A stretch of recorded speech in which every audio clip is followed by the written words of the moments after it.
Lori, do you mind turning the light on? For some reason, and if it's too bright, we'll turn it back off after. Okay, good morning, everyone. It is 9 o'clock on Tuesday, September 27th, so I will call the meeting to order. And we do have regrets from Councillor Clark, who is decided to take a vacation in Nova Scotia some time ago. So unfortunately, he is there without power. We're missing you today, Larry. So good luck with everything you've got going out there. So I'm going to start with the land acknowledgement.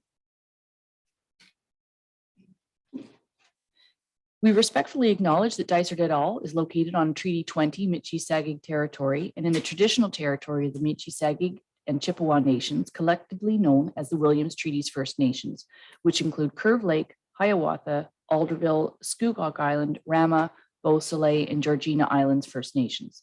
These ancestral homelands are more than a place where the Anishinaabe hunted, fished, gathered, and grew their food long before the settlers' arrival. Indigenous peoples cared for these lands and waters and have welcomed us as their guest. We pay them respect by ensuring we continue to recognize their ongoing connection to the area and by supporting the health and integrity of the lands and the community for generations to come. Just a minute. Next, I'll look to see if there's any disclosure of pecuniary interest. Yeah. No, just a minute. I've got it in out of order. Is adoption of the agenda first. So pardon me. Mover and a seconder, Councillor Wood Roberts and Councillor Smith. Be it resolved that the agenda for the regular meeting of the Council of the Municipality of Dysart et al. Held on September 27, 2022 be approved as presented. All in favor? Okay, carried. Now I'll look to see if there's any disclosure. Yes, Councillor? Yes, Madam Mayor, I have declaring a conflict in item 7F, an application to purchase the part of the road allowance by Emerson Lumber as an indirect conflict as the applicant company is owned by a family member and filed with the clerk. Okay, thank you so much. Any else? Anybody else? No, seeing no more. Next, we have adoption of our minutes. So I will look for mover seconder for that. Councillor Smith and seconded by Councillor McKechnie.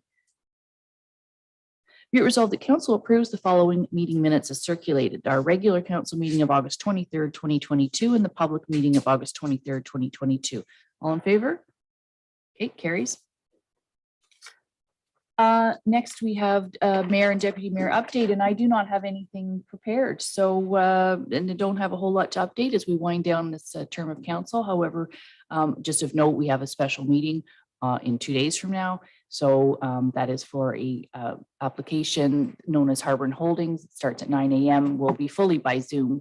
So the councilors will also be Zoom. That link for that meeting to watch live will be is posted already on the agenda, and anyone wishing to speak has to register with staff with the clerk. So and that should be done as soon as possible. We actually have, I believe, to date about 20 people registered to speak. So that's all I have today, and I'll turn it over to you. Thank you. Yeah, just one thing. I really want to acknowledge the efforts by a number of organizations here. The Haliburton County Snowmobile Association, the Haliburton ATV Association, Ontario Federation of Snowmobile Clubs, and the Four Wheel Drive Association. There was a washout over in Pine Road on Algonquin Highlands. It's been out for about 3 years. It's a major east-west snowmobile trail corridor. So that hasn't been able to be used for the last couple of winters. So these groups got together and raised $182,000 to restore that trail. So I think it just hats off to how organizations can come together and make huge projects like this become a reality. It's an important part for tourism here in the wintertime. Haliburton is right on the Round Algonquin Park tour trail that's advertised everywhere.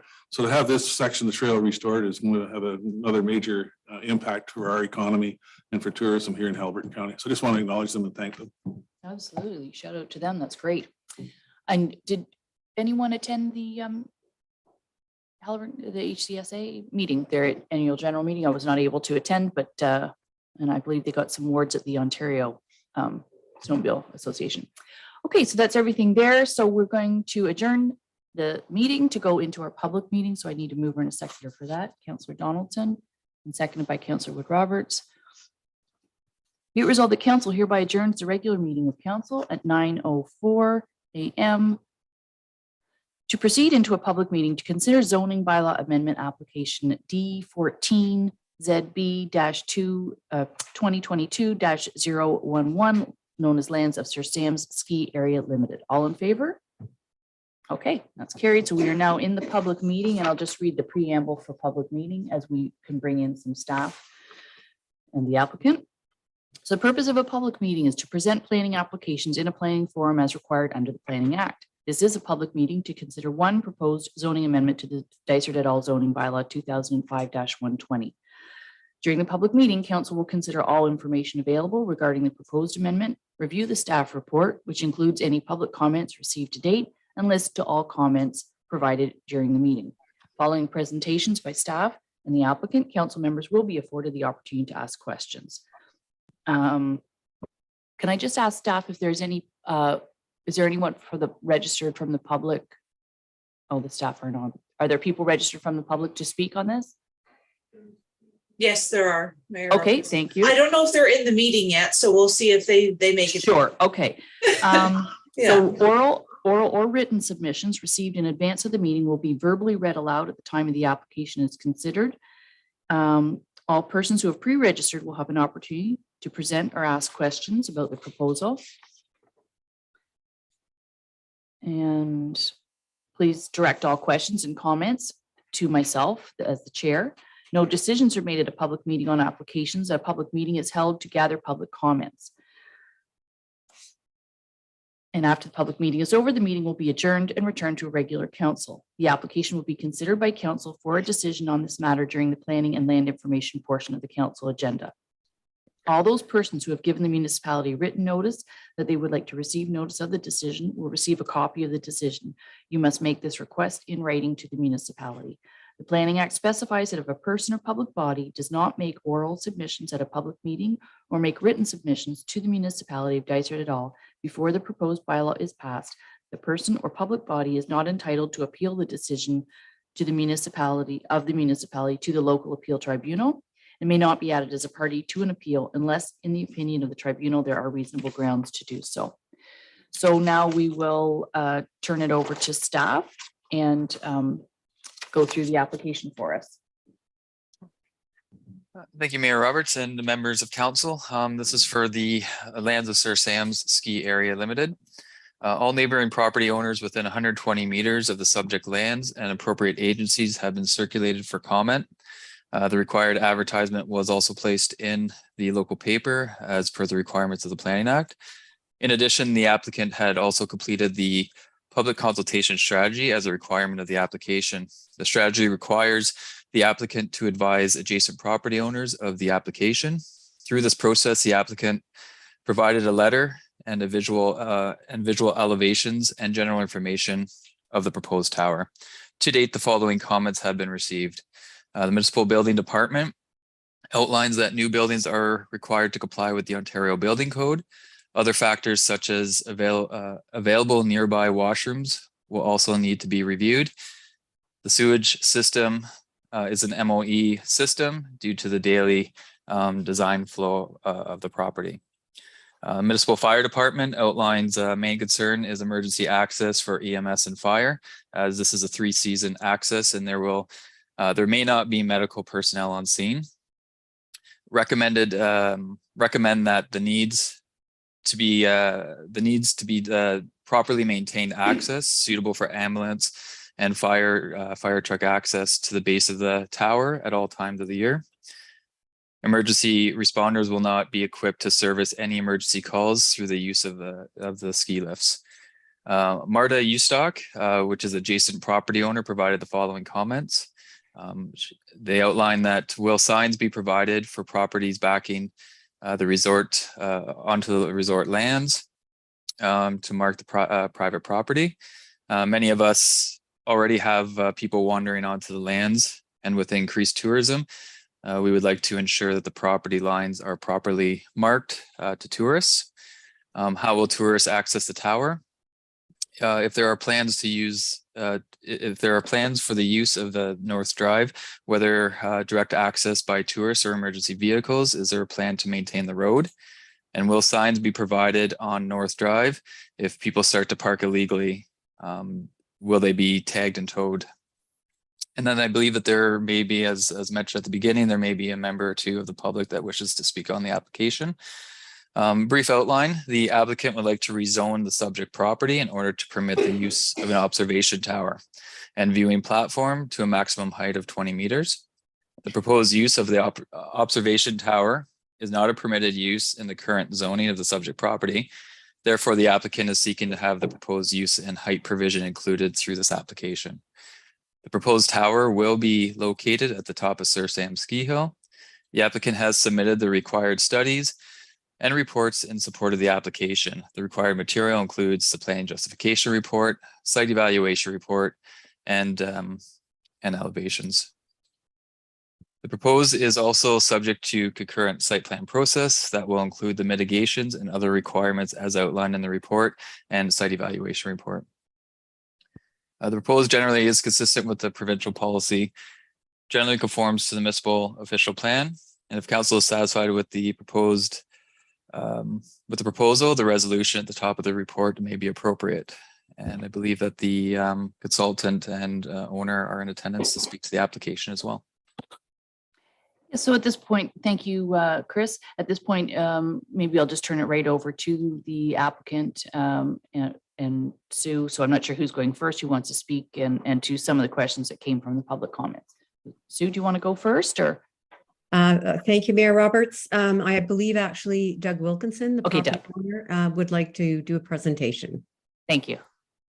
Yeah, good morning, everybody. I hope you can hear me okay, and thank you very much for having me on this morning. So Mayor Roberts and members of the council and members of the public that are participating today. I just want to give you a little bit of information about what we're planning, and as always, happy to answer any questions as we go through this. Just to let you know that I will be referring to the viewing platform as the Eagle's Nest. So that is what we will be naming it if and when we go forward.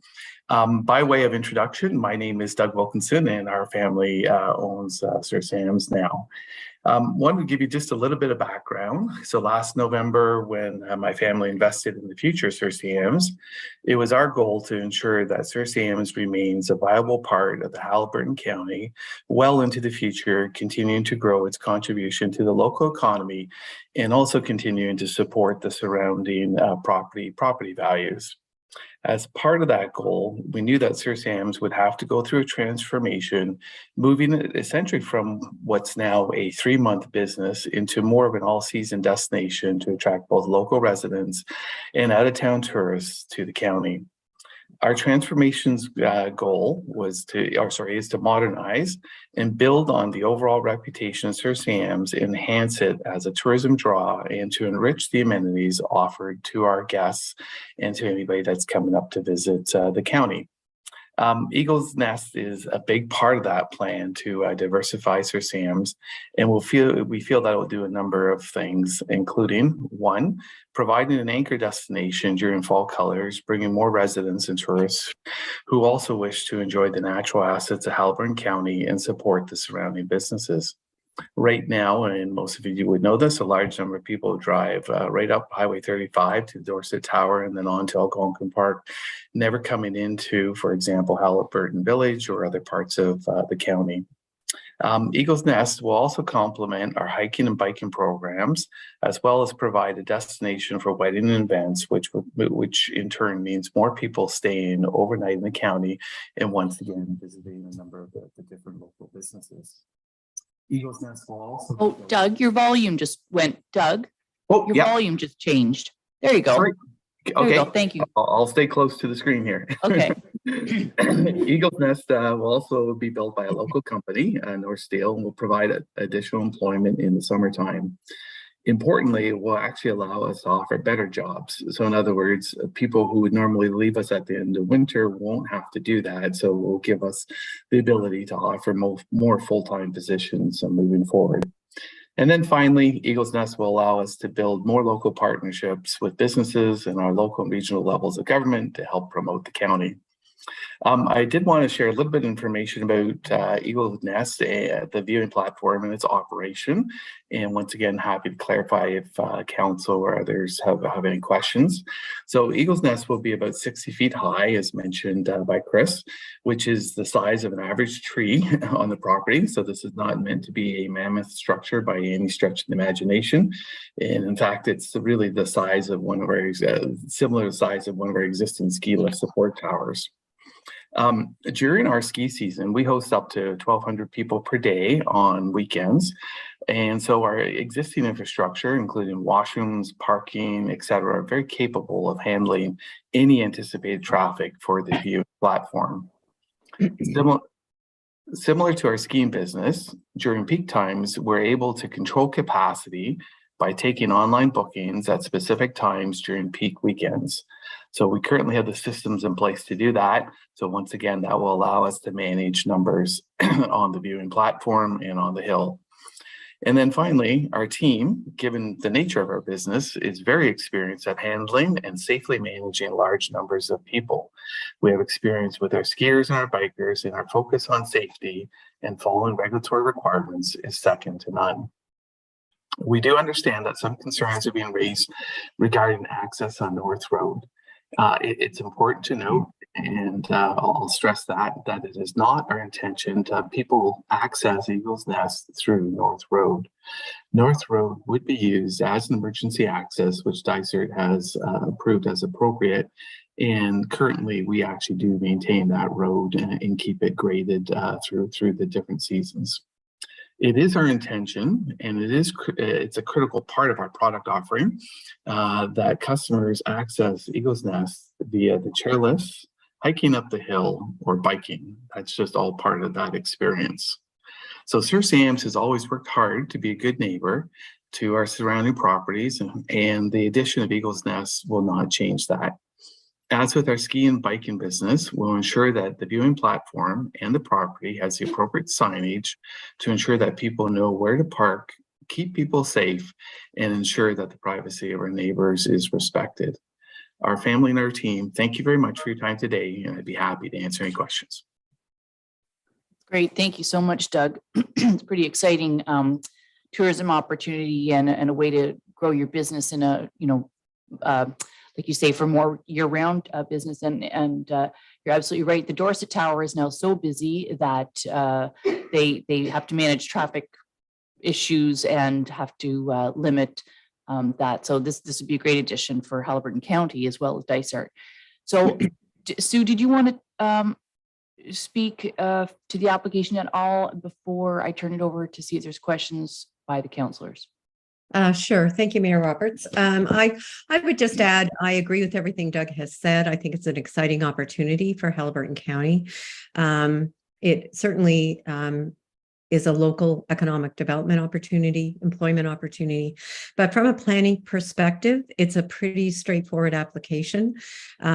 Understandably, when the zoning was put in place, no one envisioned a viewing platform as a permitted use. So really, in terms of a planning perspective, we're simply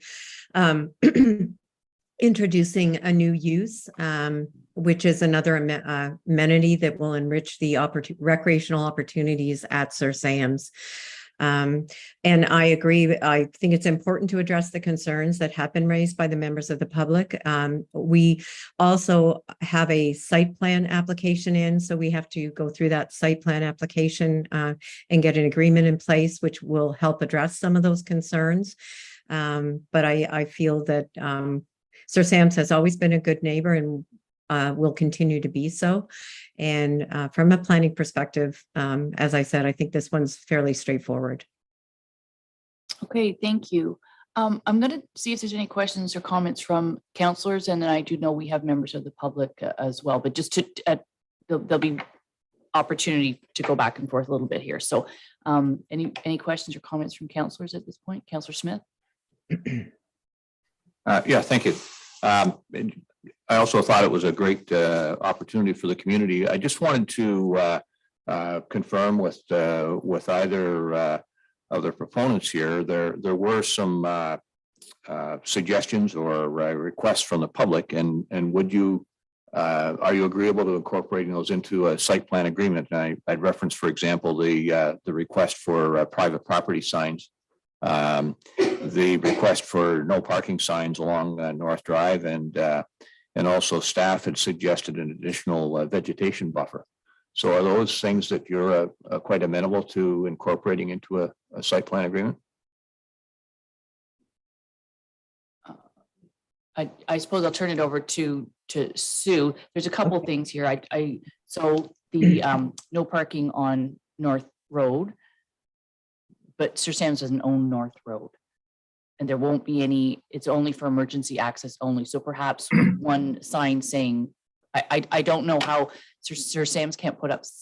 Anyway, I'll let Sue handle that. Thank you, Mayor Roberts. My suggestion or my response to Mr. Wilkinson was Sir Sam's will definitely, I mean, people to access really have to go past the parking area at Sir Sam's to access the hill. The parking is all in place there. So I was suggesting a big sign right at as they enter, saying, you know, parking available here for the viewing platform, and kind of just a couple of statements about, you know, this is where you park, this is where you go in to get your tickets. And, you know, we appreciate you respecting the privacy of the neighbors, and and reinforcing those messages when people go into the event center to get their tickets. And then in terms of signage, I suggested again at the top of the hill as people come off the chairlift, and again, reinforcing those key messages, respecting people's privacy, staying on the Sir Sam's property. I didn't think most people actually would want us slapping signs on their fences, etc., saying, you know, private property. And if they feel, you know, that they need something, they certainly are at liberty to do that. But my guidance was that Sir Sam should really limit their signage to their own property, which they have control over. And then in terms of vegetation, I'm not exactly sure what staff are proposing. There are lots of trees up at the top of the hill, which provide an incredible buffer. New landscaping would not touch that. So I don't know if maybe clarify exactly what you're looking for in terms of additional vegetated buffer, where you would want that and what it would be. Happy to consider anything, but it is well-treed, mature trees up there. And of course it's cleared for the ski hill. And so I'm not really sure what staff was looking for in that context. Okay, thank you, Sue. I do have another question from Deputy Mayor Kennedy. Could you get staff then to comment on the vegetation buffer? It was their proposal. Okay, before Deputy Mayor Kennedy, staff, if you want, because I'm a little unclear too. Knowing the facility, I do downhill ski. I've been up at the top. I've been up when Sir Sam's used to do the open houses at on Thanksgiving weekend, which I believe is still happening again. To me, any kind of additional vegetation would actually interfere with maintenance and care of the property. So I'm not sure. So I will turn to staff what they meant by that. Where that I'm is I'm just looking at the report. Yeah, I don't know where that It's is. in the summary report. So the summary, it's people may want to consider the privacy and buffering may be maintained, or if additional mitigation measures may be required when considering the proposed blah blah blah. It's in your staff question, the potential blah blah blah.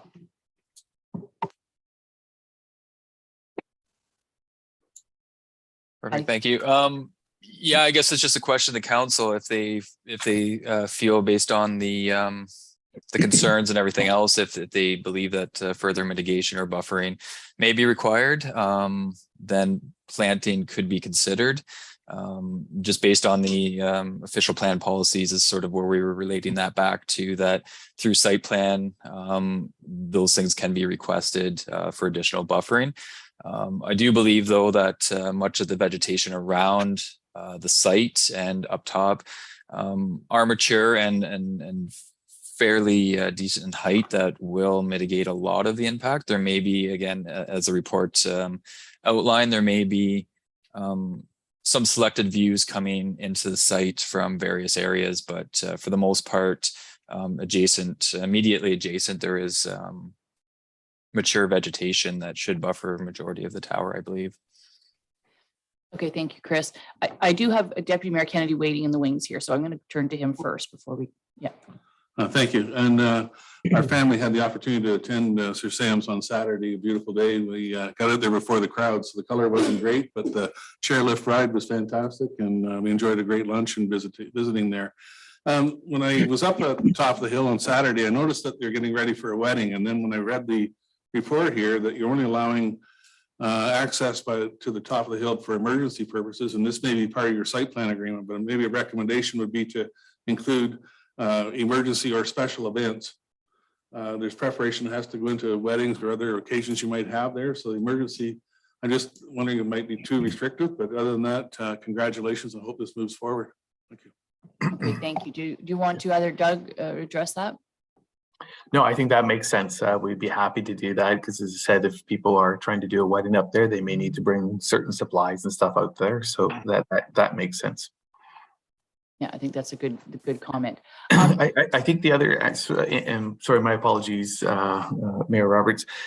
Right now, also just so people are aware, the intention is not to have the tower open during the winter ski season. So we don't want people traipsing up and down the tower in ski boots because that would be a danger. And just the work to keep the tower clear in terms of snow and debris and stuff like that through the winter season to allow people up to use it would not make sense. So it's just so folks are aware that it won't.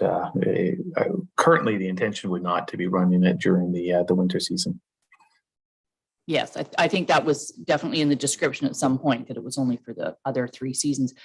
We do have members of the public that are wishing to speak, so I think this would be an appropriate time to bring them in. And I'm sorry, I'm not sure. The screen that I'm looking at, as you can see, my face is very far away, so I can't see the name there. Is it Small? Agatha Small. So you can unmute correct. and yeah, go ahead. Good morning. I just have a couple of questions. I'm wondering if the tower, when it's open, is going to be monitored. Is it going to have cameras on it for safety reasons? And if it's going to have some sort of gate or barrier on the tower itself, as well as I know at one point there were barriers on the access road from North Drive, and they're not there all the time. I'm wondering if that access will have barriers or some sort of gate. Okay, so that's back to the applicant. Yeah, so happy to take that. Right now, we don't have any plans for cameras at the top, but we may be doing that. Just the technology now would certainly allow for webcams to be up there. But yes, 100% for sure, the tower will be locked when it's not in use, because we do not want people just randomly on the property, because we get people who walk through the property all the time. It's clearly marked that they shouldn't. We don't want them to be able to access the tower.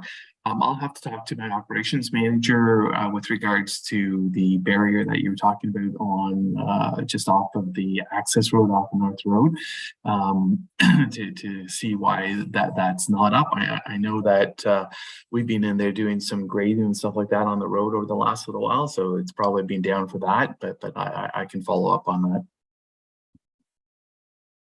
Okay. Sue, go ahead. Thank you. I also just wanted to mention it's Garrett is the structural engineering company that designed the viewing platform. And I was speaking with them just to see, where have you built one of these before? And they are actually in the process of building sort of a 3-tiered platform for Santa's Village in Bracebridge. It's not up yet, but they have different concerns because there'll be little people. A lot of little people going up. So they have some lower platforms. And again, talking about the gate, it's very important at the bottom to ensure that the public is just, access is limited to when there are people there to ensure safety and control everything. And then they are also building one at CFB Borden for rappelling training. So these people know what they're doing. And when we get down to the fine details of the site plan, we'll be able to address important details like the gate at the bottom, lighting, and whether, we do need a camera to monitor. So I think we're in good hands with the company that we're working with, and with the attention to detail that the public is helping us figure this out, we'll ensure through the site plan we have those things all addressed. Okay, thank you, Sue. So Agatha, that addressed your questions. And so was there anyone else registered to speak? And then other than the public comments we have, is there anything from the public committee that they want to ask before they make a recommendation? I think everything was either in the report and staff now are, the site plan doesn't come back to council, staff to the site plan. So I think that looks like the questions and comments are closed. So I would then need a mover and a seconder to bring this forward to our bylaw of Councillor McKechnie and Deputy Mayor Kennedy to bring this forward to back to our regular meeting. Be it resolved that the report for file number D14ZB 2022-011, the lands of Sir Sam Ski Area Limited, which consists of lot 29 and 30, concession 2, part lots 28 to 30, concession 3, and the geographic township of Guildford, municipality of Dysart et al., be received for information, and that council directs a bylaw be brought forward for consideration during its September 27, 2022 regular meeting, and that council recommends that bylaw 2022-90 be approved. All in favor? Okay, so that's carried. Thank you very much. Thank you, Doug and Sue, for this. And like I say, I think it's a great addition to Sir Sam's. I know I've certainly been at the top of the hill. I have some very memorable family photos taken over Thanksgiving weekends at the top of that hill. So it'll be nice to even get a more of an eagle's eye view, if you will, being 60 feet higher. So that's great. Thanks very much. Thank you. So we need to adjourn the public meeting. Mover seconder for that, Councillor Wood Roberts and Councillor Donaldson. Be it resolved that council hereby adjourn the public meeting at 9:32 a.m. and reconvenes the regular meeting of council. All in favor? Carried. So we have a delegation from Charles and Lori Wheeler, and we'll bring them into the meeting. And they want to present their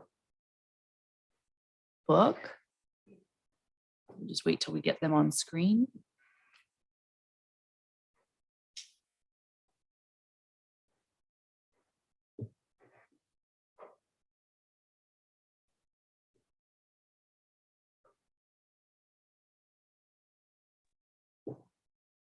I see a name, I just need video. Here we go. Oh, nice background. Can everyone hear me? Yes, thank you. Okay, Mayor Andrea Roberts, Dysart et al. Council and Dysart et al. Staff. We want to thank you for the opportunity this morning to present our book entitled Where the Two Lakes Meet, the History of the Drag Lake Community from 1850 to the Present. The reference in the title of the book, Where the Two Lakes Meet, is in reference to the fact that we believe that Drag Lake was actually separated into two lakes by a sandbar at the north end of the lake, and that you had to drag your boat from the south side lake to the north side lake, separated by the sand shoal. And that's been supported by various people who said that you used to be able to walk across the north end of the lake. And it's also supported by the fact that the indigenous translation for Drag Lake means where the lakes meet, where the waters meet, and where the waves meet. The other fact is that the name Drag Lake shows up on historical maps long before the Canada Land and Immigration Company started logging the Drag Lake area. A lot of people think that Drag Lake refers to dragging logs across the ice and across the water, but there are maps that predate logging on the lake by almost a decade. So my wife Lori and I have spent the last 2 years researching and writing this book to try and preserve the history of Drag Lake, Spruce Lake, and Outlet Bay.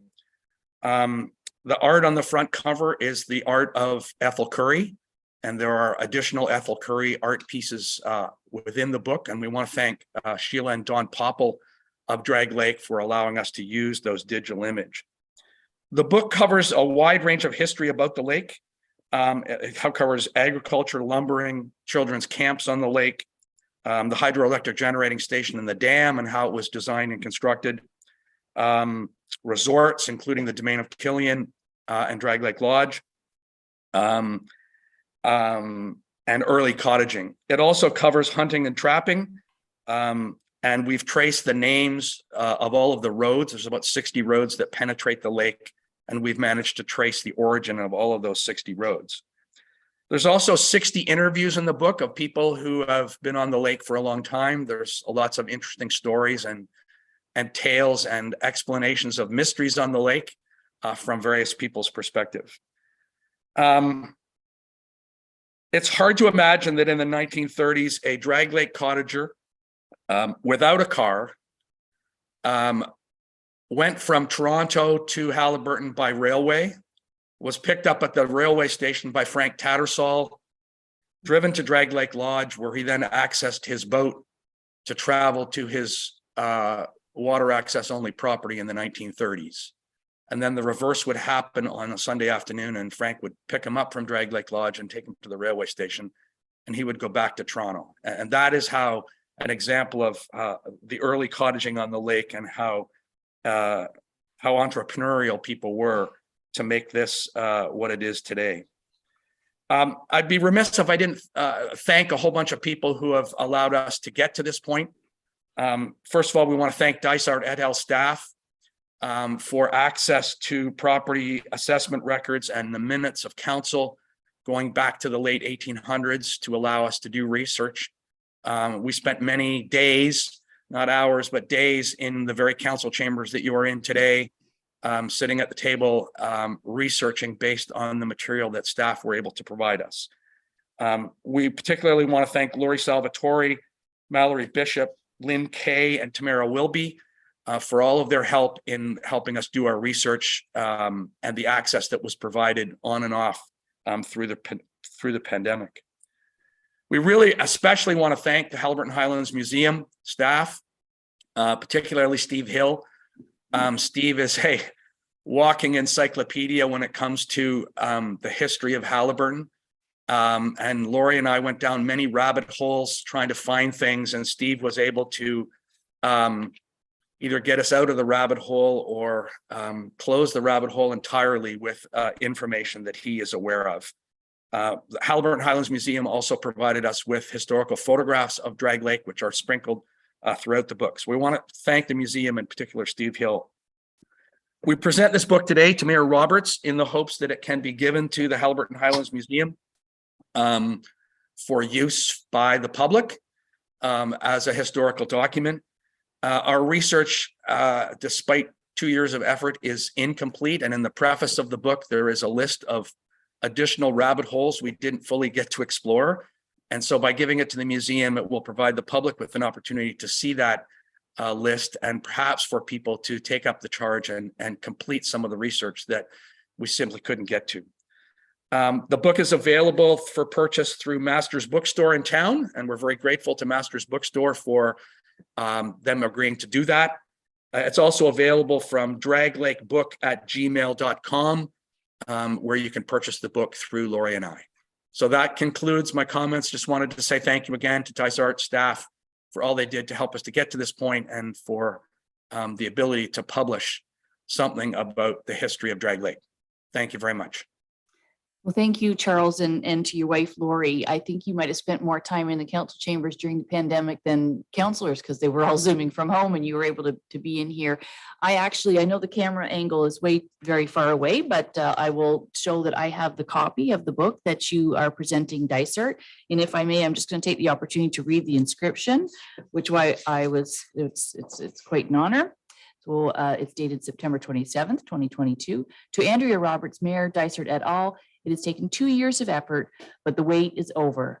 Our sincere appreciation to Dysart staff and the Haliburton Highland Museum for all their help getting to the finish line. Please ensure this book is placed in the Haliburton Highlands Museum, Lori and Charles Wheeler.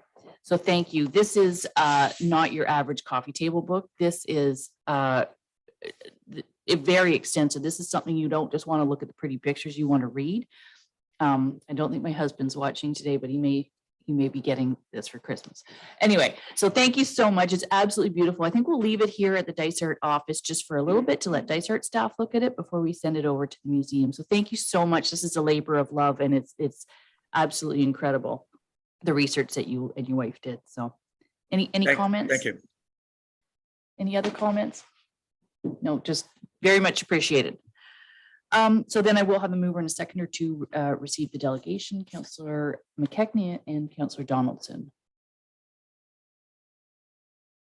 Be it resolved that council acknowledges receipt of the delegation from Charles and Lori Wheeler about their new book entitled Where the Two Lakes Meet, the History of Drag Lake Community 1850 to Present. All in favor? Okay, that's carried. And I forgot to mention, as a child, my family took me to Drag Lake Lodge, where I got completely sunburned because nobody believed in sunscreen back then. But we had a couple years that we spent there as a family. So thank you. Thanks again, Charles. Thanks. Okay. So moving right along, we have another delegation, and sorry, we're a bit behind, but we have Steve Stone coming in, Director of Planning from the County of Haliburton. And we all know what this is about because we have received many, many, many emails telling us what to do. We have to make our own decisions. We read all the emails. There are members of the public that are watching and listening. I absolutely read every single one, but ultimately we're the council and we're here to make a decision. So welcome, Steve, and I'll turn it over to you to present what you're here today to ask. So everybody can share my screen, all right? Yes, we can. Okay. Well, thank you very much, Madam Worship, and to members of council. I have the privilege of presenting to you the Shoreline Preservation Bylaw 4123. It was recently approved by County Council in August of this year. I'm just going to make sure everything is going to function properly. So yes, it was approved by County Council on August 24th. It has an effective date of April 1st, 2023, and it builds on permissive legislation, particularly Section 142 of the Municipal Act, which allows municipalities such as yourself to pass site alteration bylaws. The benefits of this bylaw is it builds on the existing tree preservation bylaw to now cover topography along the shorelines. And the operative sections really starts with the definitions, and you can find the definitions, the most critical ones, I guess, in page 2 of the report. It defines terms throughout the bylaw. Those are highlighted, usually underlined or bolded. But for the most critical definitions will be that of the shoreline and the prohibited area. So shoreline, which is a little different than what was in the existing tree preservation bylaw. This bylaw only covers the first 20 meters from the shoreline or the high water mark. And the prohibited area now deals with things related to provincially significant wetlands, other features that may be designated or zoned as environmental features or natural features within the county official plan, as well as the municipalities zoning bylaw and their official plan. And it also deals with prohibited areas, would it also include municipally owned lands. And really the bylaw is set up to be a plain language document to allow for property owners to achieve their own compliance. It's really not something that we envision to be taking a very strong hand. We see it very collaborative and cooperative in its implementation. Section 3 of the bylaw deals with the area application, and I mentioned that it only applies to the first 20 meters of the high water mark around the shorelines of lakes and rivers. And it deals with prohibited lands. And I mentioned those three things include provincially significant wetlands, hazard lands or EP zone lands. And it was a late change requested by County Council, which is to also regulate wetlands that are not provincially significant. It doesn't apply to woodland areas because that's covered under the existing county forest bylaw. So basically the forestry bylaw deals with tree harvesting, and this bylaw does not affect ongoing tree harvesting permits. Section 4 deals with prohibited activities. And again, that's found at the bottom of page 2 of the staff report. So no site alteration, which includes blasting, filling, or grading, is allowed without a shoreline permit. No removal of vegetation, natural vegetation, is allowed without a shoreline permit. And thanks to a couple observant eyes on Dysart Council, there was a double negative in the first iteration of the presentation, and that's been removed. So you're not allowed to remove a stump from a steep slope. Section 5 deals with exemptions, and that can be found at top of page 3 of the staff report. And I've listed the most common exemptions. So minor landscaping, maintenance and replacing of existing features such as retaining walls, a removal of up to 25% natural vegetation along your shoreline. You're allowed to prune trees or remove hazard trees. And this is a critical one for those who are looking at adding on to their buildings located along the shoreline, activities associated with a building permit. So typically you would add an addition to a cottage or a deck. And if you can get a permit from the municipality for those types of activities, you do not need to get a shoreline permit from the county. And lastly would be the shoreline access less than 5 meters. So that's your typical pathways down to the water. With regards to shoreline permits, that's covered in section 6, and that's in the middle of page 3, and also the attachment 2 that provides you with a flow chart of the process. And again, what we're hoping to do is have a very simple process. It's administered by the county planning department. And like all things related to development of your property, whether it's through the Planning Act or through this shoreline bylaw, we encourage pre-consultation. Council chose to take a minimal approach to fees. So if you're required to get a shoreline permit, fees will be $100. And if you happen to start works without a permit, it will be $500 to play catch up on your approval. We're hoping that again, council wanted it to be very easy to obtain a permit. So the bylaw requires a maximum 30-day review period, but with best practices, we're hoping to have permits issued within 10 business days. So basically 2 weeks. First week would be more of a consultation approach, make sure your application is filled out properly and submitted and vetted through our department. And then the next 5 days would allow us, if needed, to have a visit to the site and a consultation with the applicant.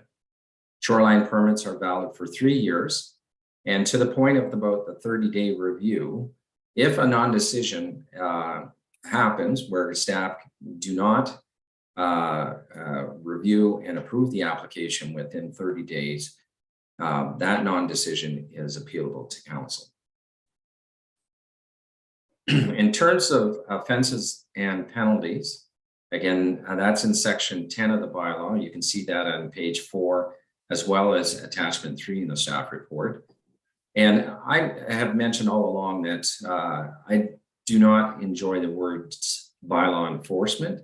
I prefer the words compliance monitoring approach. And that's really, I mentioned about a collaborative work process. That's really taking the interest of the shoreline owner and helping them understand what good stewardship is of their shoreline. So we just help them with their compliance to this bylaw. And it is hoped that we will have more compliance, less permits issued, and very few enforcement matters to deal with. That being said, enforcement is complaint driven. And so neighbors, unfortunately, may see something that they are not sure about, and they will proceed to call the planning department at the county, and we'll start an investigation. We will have designated officers. They will be designated by council to enforce the bylaw. And more often than not, and this is based on my experience elsewhere at Signage Township, where we had 3 similar bylaws, what we would normally do is where there is an offside in terms of the shoreline bylaw, we will ask for compliance through compliance requests. And that's really letters being written, phone calls being made, emails being sent to the property owner. And with that, it's hoped that fruitful discussion can be had and compliance achieved. And compliance could easily be achieved with a permit being applied for and issued for the activities. On the more severe infractions, for example, clear cutting of the entire shoreline or blasting of the shoreline into the lake, and I've had a couple of those in my past, then we would issue orders for compliance, and the orders would usually center on rehabilitation, and in the case of blasting of material into the lake, if it can be retrieved, we'd have that pulled out. The penalties are subject to the Provincial Offences Act and the Part 3 summons to court. So if there is a serious violation, the bylaw officers will have to go to court to get a summons prepared so that they can present it to the offender and then wait for a court date to be set up. And fines for violations, if you're found guilty, can be as high as $50,000 per day. Thank you. I'm happy to answer any questions. I will try to stop sharing. There we go.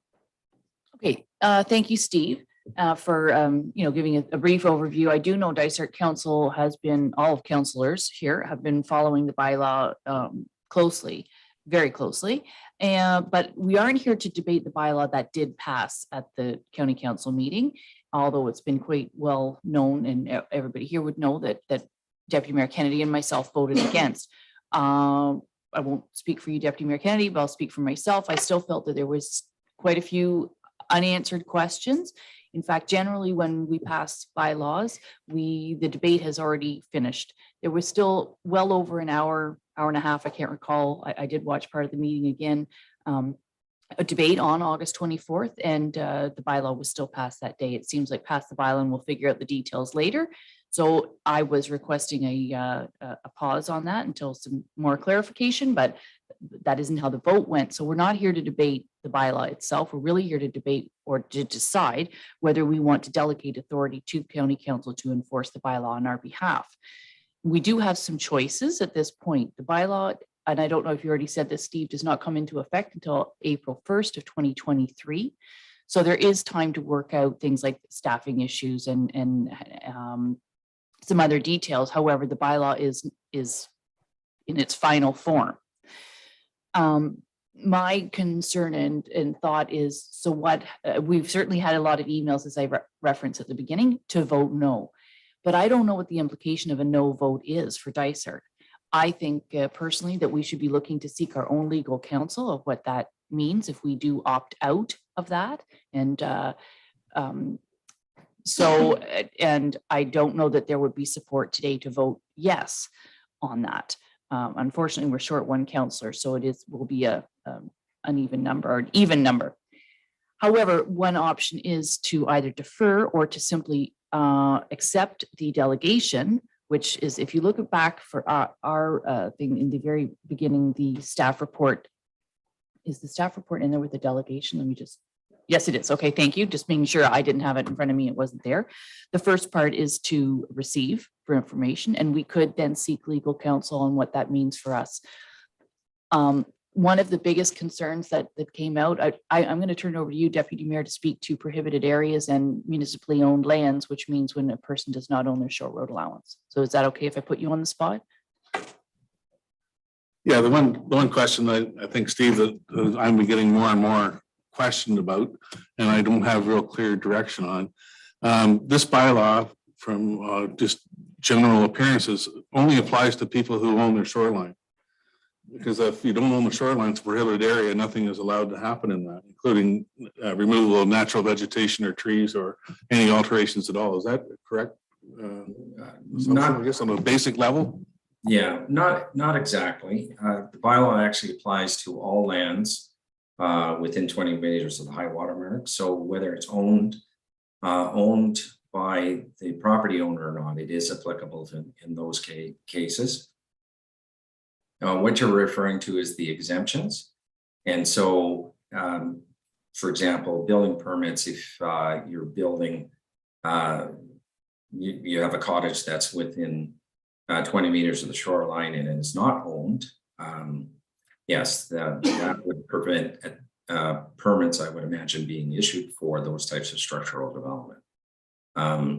Things, I mean, how we used to do this in Seguin, where we had municipally owned shoreline, and say, for example, a person was concerned about a hazard tree and they wanted to remove that tree, we would simply, as the municipality with jurisdiction, we would consent to that, provided the persons removing the tree actually had insurance in case the tree fell on them. So there are opportunities for municipally loaned land to approach Dysart in this case and seek their permission to do works on their property with their consent. Certainly, there's a number of exemptions. For example, you're allowed to have a pathway. You're allowed to have that already on municipal lands because you're allowed to access or walk over shore road allowances. It's the physical improvement of them. So, for example, if you had a pathway existing today, but you wanted to put a boat ramp in down to the water, then yes, that's a new structural improvement to property that you don't own, and so you couldn't do it without purchasing the shore road allowance.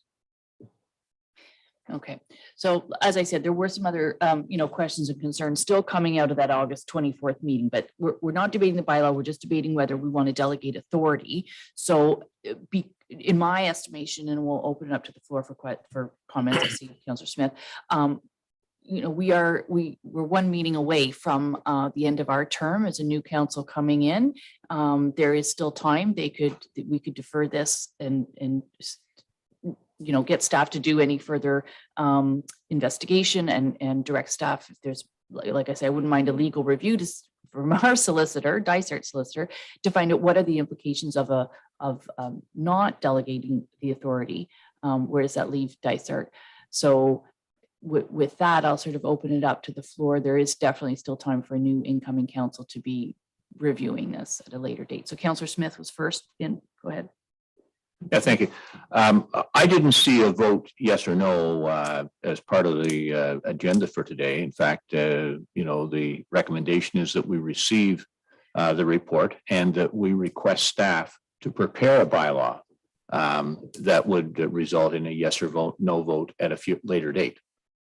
Is that not a fair interpretation of the two recommendations that are in our written material? Yes, it is, because we're not actually passing the bylaw today. So maybe I'll just look to Mallory to clarify that. No, Councillor Smith's perception is true there. The only thing that we need to consider is that that would take planning staff quite a bit of time. So if there's things that you think you need to work out before then, or if you think a legal opinion needs to be sought, it's a matter of how you want to direct staff, you know, to start working on it in the background, or if you want a legal opinion before that happens. So that's the only thing to consider. Go ahead, Councillor Smith. Yeah, thank you. Yeah, that was my interpretation, that where there was never any intention of voting yes or no today, that the intention is, you know, we need more information, whether it's this council or a follow-on council. I imagine staff would say, we couldn't prepare a bylaw for your review and consideration by the October 11th meeting anyway. And effectively after that, this council's done. You know, that's the reality of where we are. You know, to me, and I don't know if we're permitted to ask Steve questions about the bylaw, or if you want to avoid that at all. No, you can. I'm Okay. just letting know that is what our decision making, and you're absolutely right. It was to prepare a bylaw, but I suppose I still feel like, why would I ask staff to prepare a bylaw if there's still questions? I was looking at just adopting the first bit of that, the resolution included, but you go ahead and ask Steve Stone a question regarding the bylaw itself. Okay, well, I had a couple, you know, Steve, in your Schedule A, you know, it's pretty clear in saying at the top here, there's a short list of common shoreline alteration activities that are exempt for requiring a permit. But these exemptions do not apply to municipally owned shore road allowances. And there's all kinds of things listed in that Schedule A, you know, including what it would essentially call, you know, weeding. I don't happen to own my shoreline. I have a narrow pathway that's covered with wood chips, and from time to time, I pull a burdock out of there because it's a you know, it's a weed, a common weed that grows in my property. I don't mind it growing on the property, but I don't like it in my little pathway. My reading of Schedule A says I'm not going to be allowed to do that in the future. And somehow that broad title seems to me to be, you know, problematic. I certainly understand why that title would apply to building permits. In fact, you know, Dysart doesn't issue building permits to put new buildings up within 20 meters of the shoreline. That's been offside from a Dysart point of view for many, many years now. Same for large additions that would require a building permit within the shoreline. You have to buy your shoreline if you want to even have something like that considered. Through you, Madam Worship, to the rest of council. So I didn't highlight it, but you can see it in the bylaw. There's a number of references to the general intent of the bylaw. So your question about weeding would be generally in keeping with the bylaw. So it would be exempt even whether or not you own the shoreline or not. That was my reading of the bylaw document, but unfortunately Schedule A, I think, you know, creates some considerable confusion as to what is permitted and what is not permitted, because it has that title that is so broad.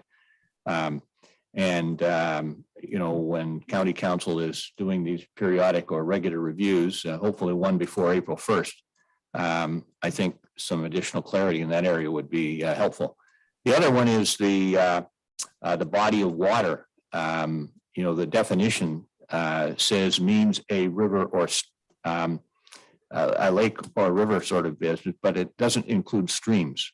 And so what is the status of streams in terms of this provision of activities within 20 meters of the shoreline? Well, again, where you would be looking at whether or not streams are covered would be whether they actually appear on any of the the municipal official plan schedules or zoning bylaws, and whether or not they'd be in a hazard zone or an EP zone, for example. So if a stream does show up in a regulated area such as the environmental protection zone, then it would be covered by this bylaw. But if it's an intermittent stream that shows up on somebody's property and it's not regulated by the town zoning bylaw, it would not be covered by this bylaw. I think, and I know Councillor Smith, you do have like other questions on the bylaw, and I just for the sake of the time and sort of what I'd said earlier, that I think we need to keep those questions, and Steve can answer those questions at any time too. But for today's discussion, do we want to direct staff to bring a bylaw back, or do we have some questions, or do we, Councillor Wood Roberts? Yeah, go ahead. Madam, I would prefer that I would move that we receive the report and that we direct staff to seek legal opinion to find out what Dysert's options are, if we should opt out of the delegation of authority to the county. I think it's an exorbitantly expensive bylaw, and there's too many unanswered questions at this time. Okay. So Mallory, were you able to capture that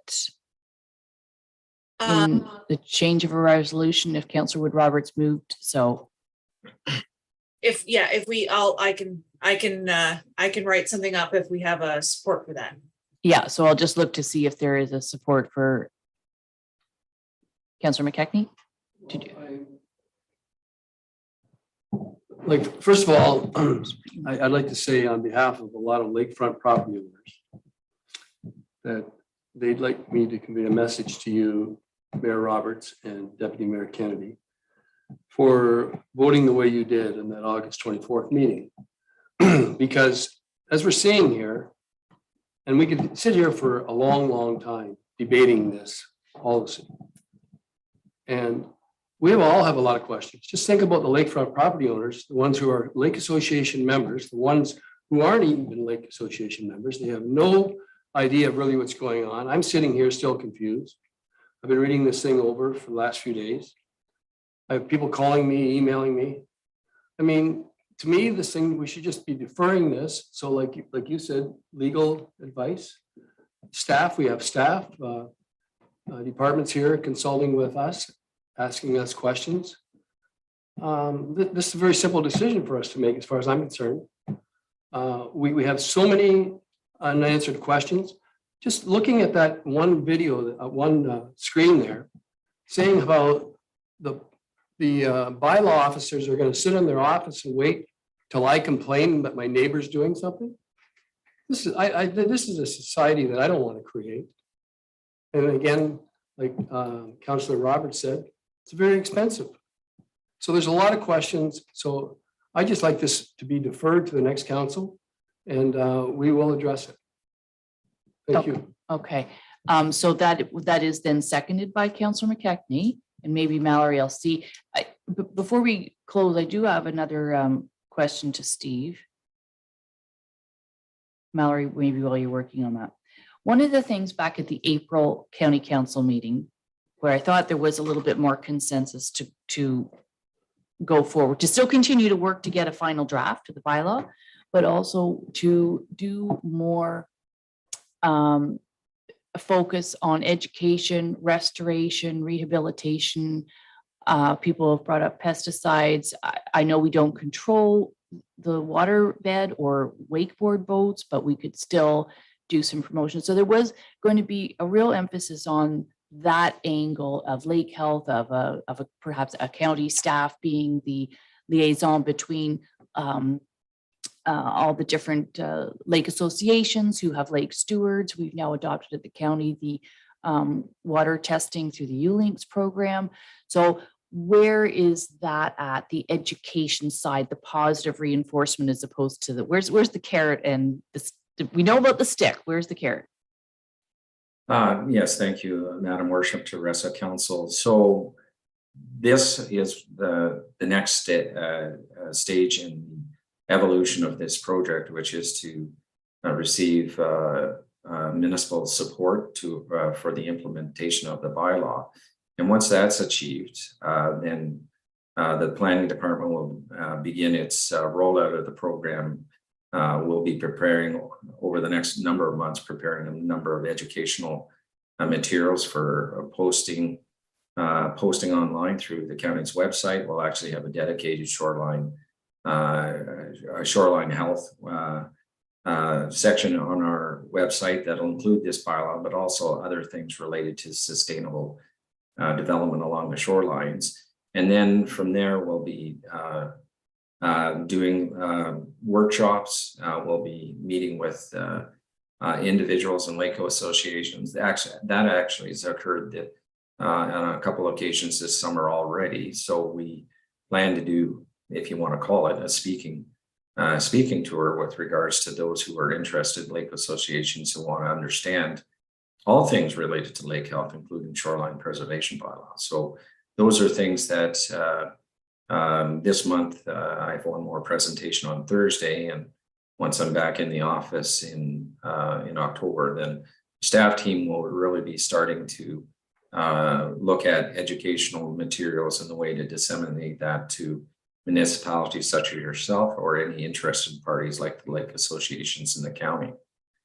With regards to, you mentioned matters related to lake health. Certainly County Council did support the funding of the pilot project for ULinks.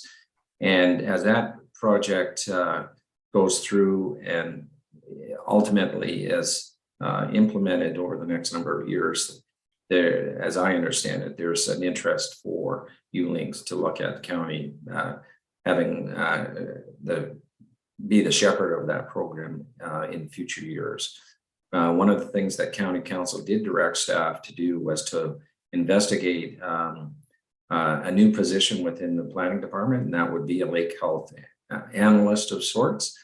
And so, as you know, as a municipality, the county itself is going through its budget preparations for the new year.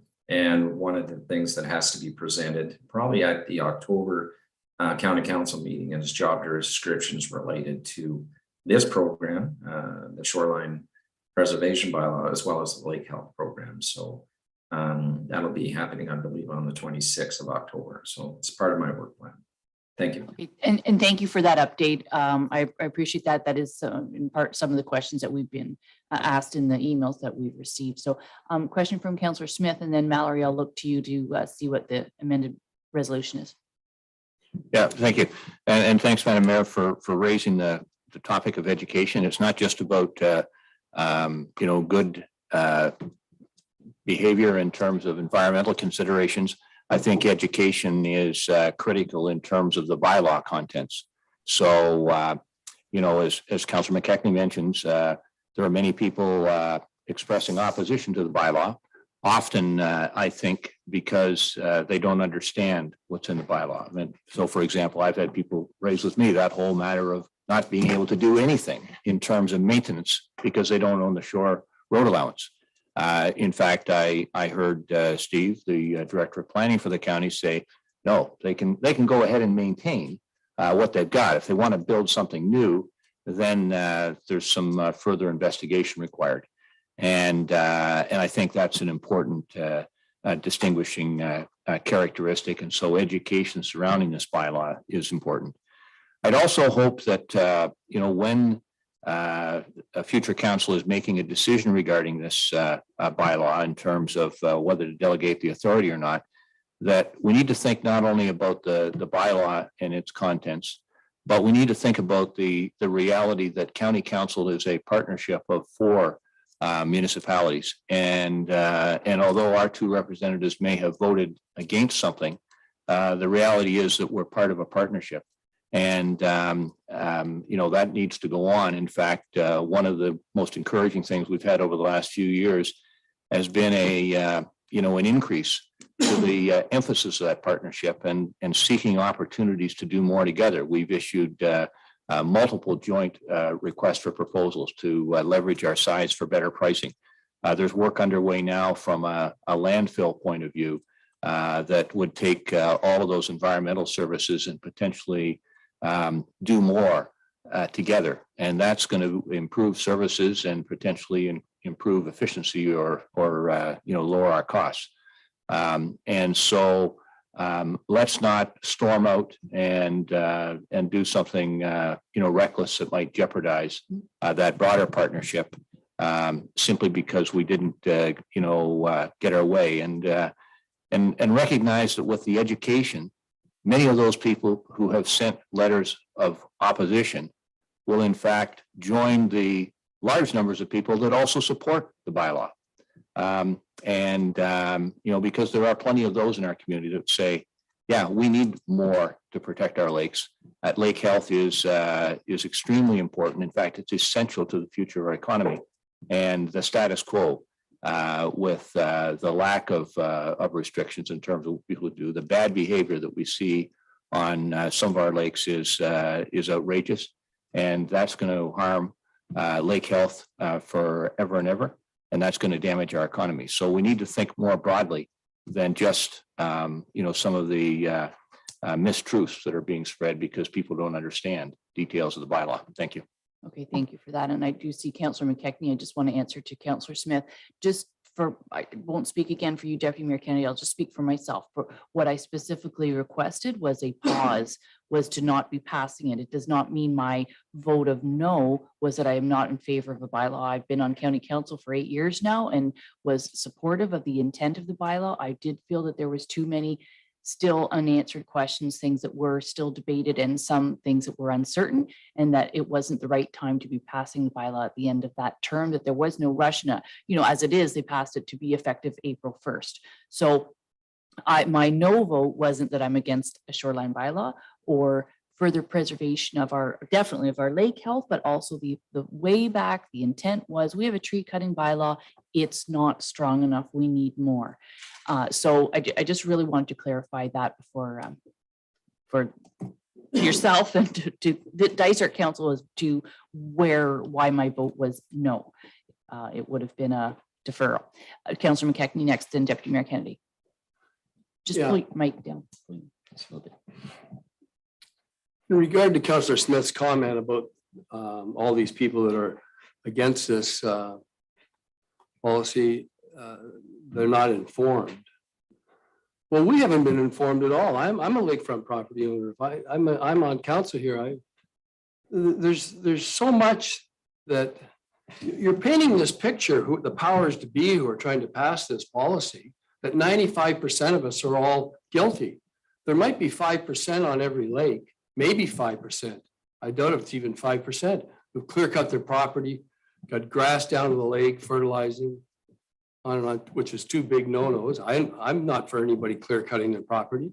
Anybody who's clear cut their property, instead of punishing $50,000 fines, educate the people, communicate with those few people that are out there that have clear cut their property. On our lakes, I know every cottage on our lakes, moose and eagle there. We have a few clear cut properties. They've been like that for 30, 40 years. Most of the people's cottages have been there for 20, 30, 40, 50, 60 years. They're not doing anything to the shorelines. The shorelines are all beautiful. They may not be up to the standards of the powers to be, but they're not. The people who are lakefront property owners, we care about our property more than anybody realizes. And to me, we're just creating something here, bigger government. We don't need it. Thank you. Okay, thank you, Councillor McKechnie. Deputy Mayor Kennedy, and then we'll see what Mallory has crafted for us. Yeah, just for clarification, the option to defer at county council was never offered to us. It was either a yes or a no, and my concerns, everybody knows. I've spent a huge amount of time, every word in line in this draft bylaw that's now final, and still have a lot of concerns and questions, and so I was not given the opportunity to defer at that time, so I voted no.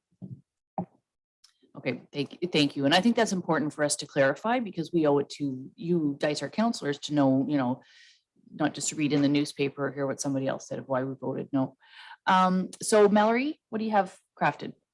Okay, I'll read it. So be it resolved that the September 27th, 2022 staff report regarding the Shoreline Preservation Bylaw 4123 be received for information by Dysart Municipal Council, and further that council directs that Dysart staff seek a legal opinion on the implications so Dysart choose not to delegate their authority as per section 142 of the Municipal Act for the County of Haliburton Shoreline Preservation Bylaw 4123. Okay, so that was moved by Councillor Wood Roberts. Are you acceptable to what she's written? And seconded by Councillor McKechnie. Are you? Okay, so then I will call a vote. All in favor? Okay, so that's carried. Thank you, Steve, for the presentation. And I encourage Dysart councillors to read the now not draft bylaw, to read the bylaw word for word. And if you do have questions, Steve is very open to answering them, even though he's probably said, I've answered that 20 times to 20 different people, but you're very, very approachable. So continue to ask the questions. It doesn't come into effect till April 1st. So there's lots of time to still clarify things. And you know, it may end up being that a new council coming in, it doesn't rescind a bylaw, but just makes a, as we often do with bylaws, we make some tweaks and some more clarification, and we have a revision of a bylaw. So we'll see where that ends up. Thank you so much, Steve. Thank you. Okay, bye now. All right, we're a little bit behind, so I apologize to the next delegate coming in. So we'll bring in John, and I think it's Tomery, but I don't know if I'm putting the syllable on the right. Well, I'll ask him. And this is quite an exciting business that is planning on coming here to Dysart. Hello. Hi, Can you John. see me? Yes, and I don't know how did I pronounce your last name? It's Tamori. Close enough. Tamori. At a 50-50 chance of getting the okay. That's right. Okay, so John Tamori. Yeah, so let's go through your little presentation and talk. We've got your letter here, and yeah, go ahead. I'll turn the floor over to you. Okay, sounds great. Good morning, Mayor Roberts, council members, and members of staff. My name's John Tamori, and my brothers and I run a maple syrup collection, production, and marketing farming business out of Uxbridge, Ontario. 5 brothers own and operate the business. 3 out of the 5 of us currently rely on it for full-time employment. We recently purchased a plot of vacant land in Dysart et al., and the deal closed just 3 weeks ago now. So we are moving forward as best we can to prepare for the coming spring season. And we just hope to collect sap on there this season and do some filtration, but the idea is to bring the sap to our processing location, just given the constraints of time and things like that. It's our hope to set up a processing facility down the line, and potentially even an agri-tourism destination at that site. We currently employ 5 individuals in Uxbridge, and we are hoping to hire at least this many in the coming months. We've already hired 1 local, and we're working on another one at the moment. We are aware that Kenaway Road is not maintained through the winter, and access will be a problem for us if we continue to, if we hope to work and gain access to the property through the winter months. We're working on an application for adding a driveway. I haven't submitted it yet, but I've got the papers on hand here. And this proposed driveway is about 500 meters away from the intersection of Kenaway Road and Burley Road. So for those, I'm sure you're all familiar with it, but Burley Road goes north from Wilberforce. And before you get to the Harcourt Park there's a turn to the west on Kenaway Road. Like I said, our driveway would be about 500 meters from that intersection. So in order to gain access in the winter, we would actually need to have that section plowed, because I've actually been there in the winter myself, and the snow does pile up for sure on the road. So we would need to have some kind of maintenance. Now, of course, the ideal solution is to add it to the municipal plow plan, but I understand that that's probably a stretch. And although I'm mentioning it, the primary reason for this delegation is to request permission to plow that short section of road in the winter months by ourselves. So it would be our cost and our endeavor, and we would like to do that so we can start right away as soon as the snow starts falling, and we can keep it maintained through the winter.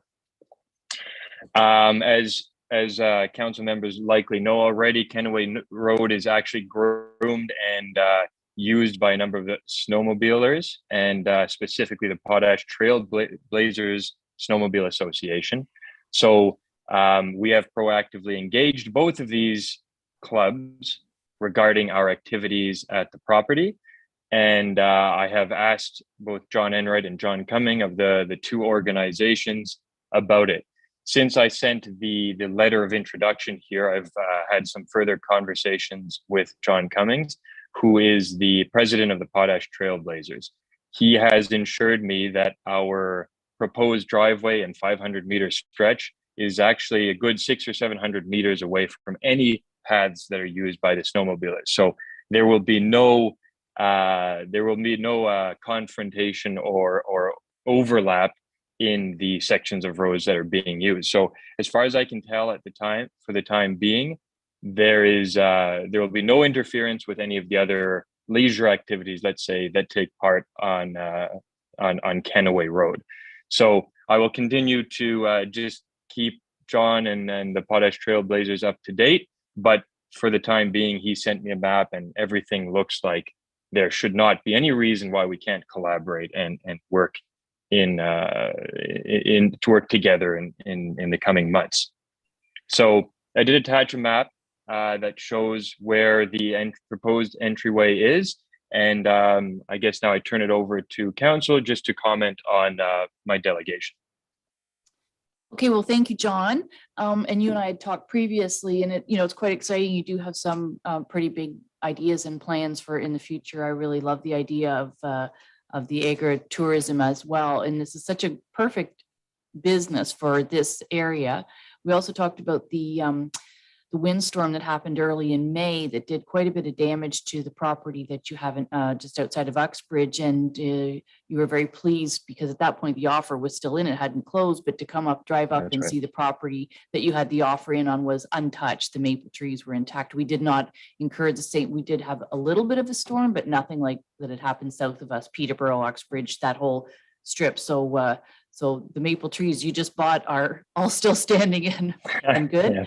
Yes. We don't have our Director of Public Works on here, but there are,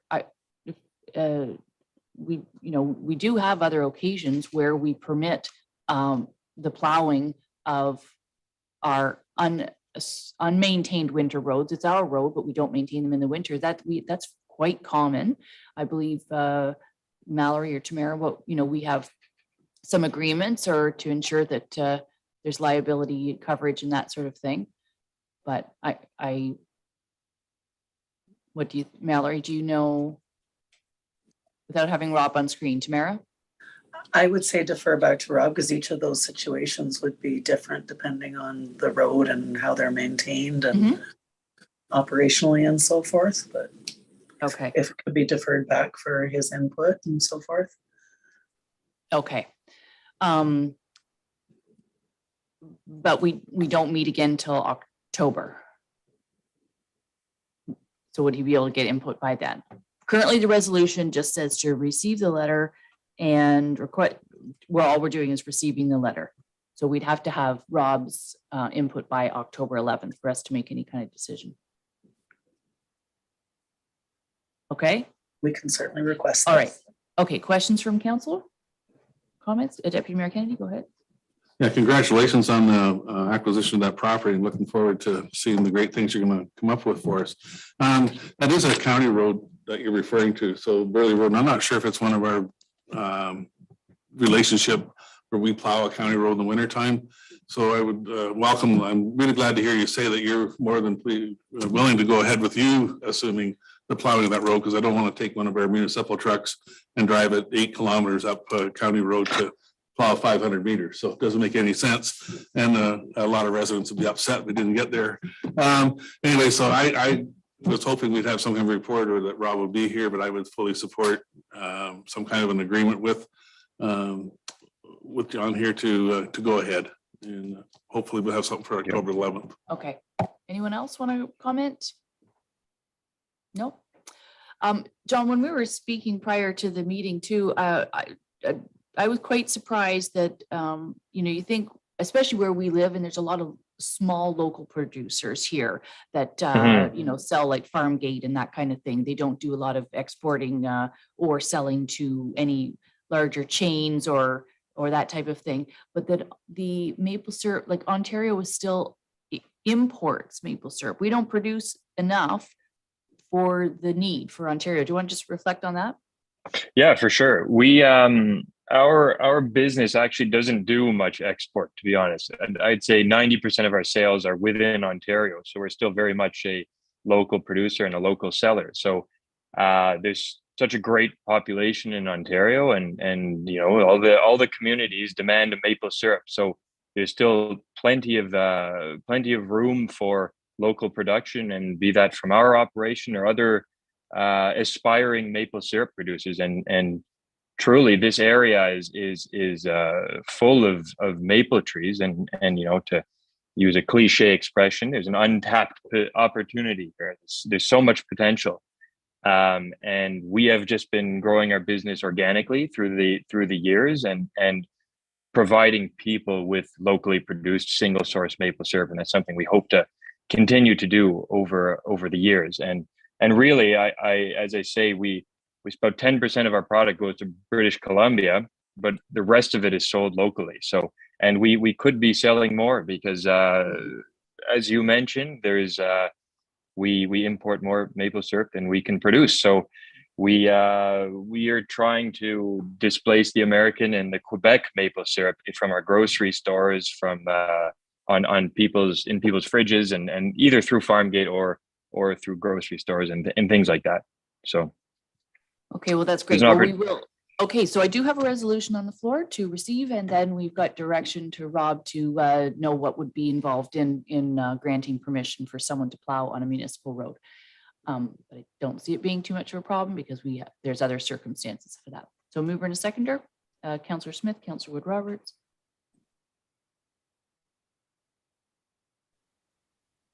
Be it resolved, the council acknowledges receipt of the letter and delegation from John Tomery, president of Pefferlaw Creek Farms, requesting permission to plow the 500-meter stretch of Kenaway Road from the intersection at Burley Road to their proposed driveway. All in favor? Okay, and that carries. Okay, thanks so much, John. yeah, you're very welcome. Thank you for your time, council members and Mayor Roberts. Bye now. Okay, so it is 10:30 and that concludes all our delegations, and I think this would be an opportune time to take a 15-minute recess. So we'll reconvene at 10:45.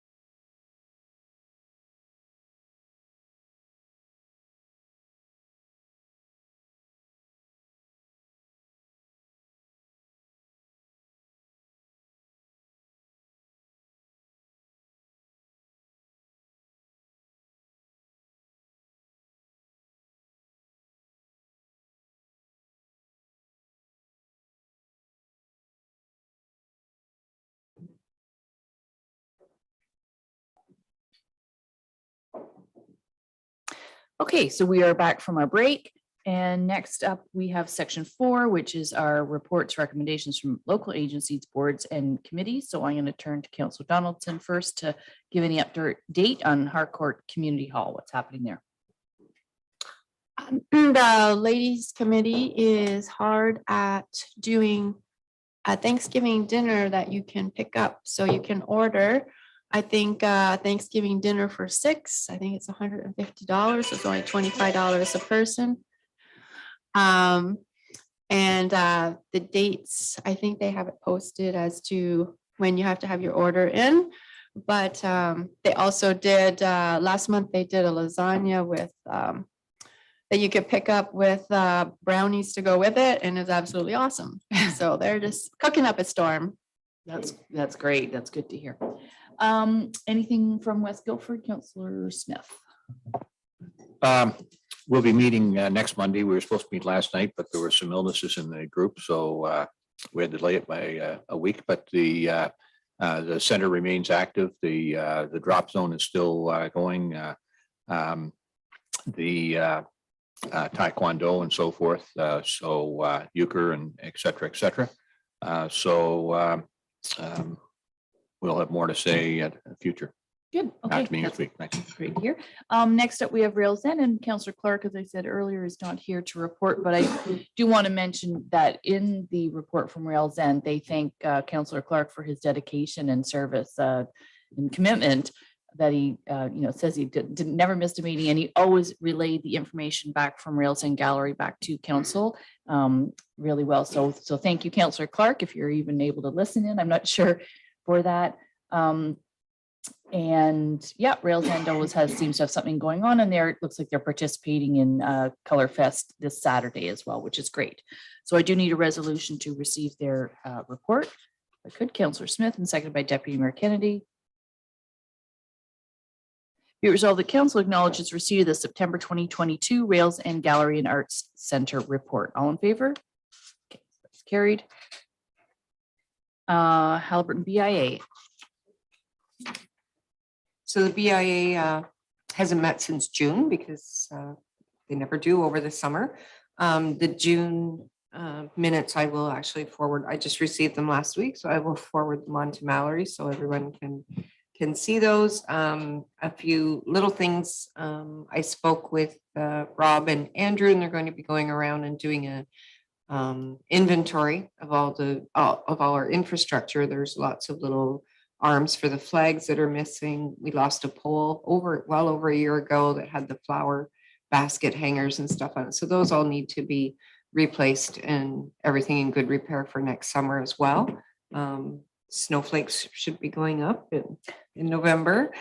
The flowers turned out lovely this year. Midnight Madness seemed to be well attended when I was there. The sculpture exhibit, I think a lot of people have been wandering around and looking at those as well. There's this issue, not an issue, but an idea that's come up in behind the cenotaph, between the cenotaph and the retaining wall in front of the parking spots. There's just a nice little small green space that I'm hoping that Andrew can kind of have it tidied up or cleaned up, because it is a green space and it's just overgrown with brush and not an attractive little space, and it could be. We have a meeting this evening as well. Okay, good. And just a thank you to the BIA and the volunteers that do the decorations for fall. They are absolutely beautiful. I hope the deer stay away from the fall mums, because as we all know, town deer are becoming a nuisance. And maybe throw that to any people staying on council, future councillors, that really might be timely. We talked about it before, but I mean, they're beautiful, the creatures, but they are now literally walking the streets of our town, maybe and in my front yard every day. And they're literally the ones. So if you think that there's been some vandalism, it's likely the deer for the pumpkins and but anyway, those fall decorations look absolutely great. And just that reminder that Color Fest is on this Saturday. So, and that's a Dysart BIA effort together. Source protection, I don't think there's any, nope. And then Upper Trent, Haliburton Village Bioenergy, that sits on our agenda, but that'll have to be viewed by the next council where that's going. And then we have the minutes and everything, the agenda and minutes from the last two meetings. I don't know, Councillor Smith, if you wanted to comment on those from the Climate Action Plan Advisory.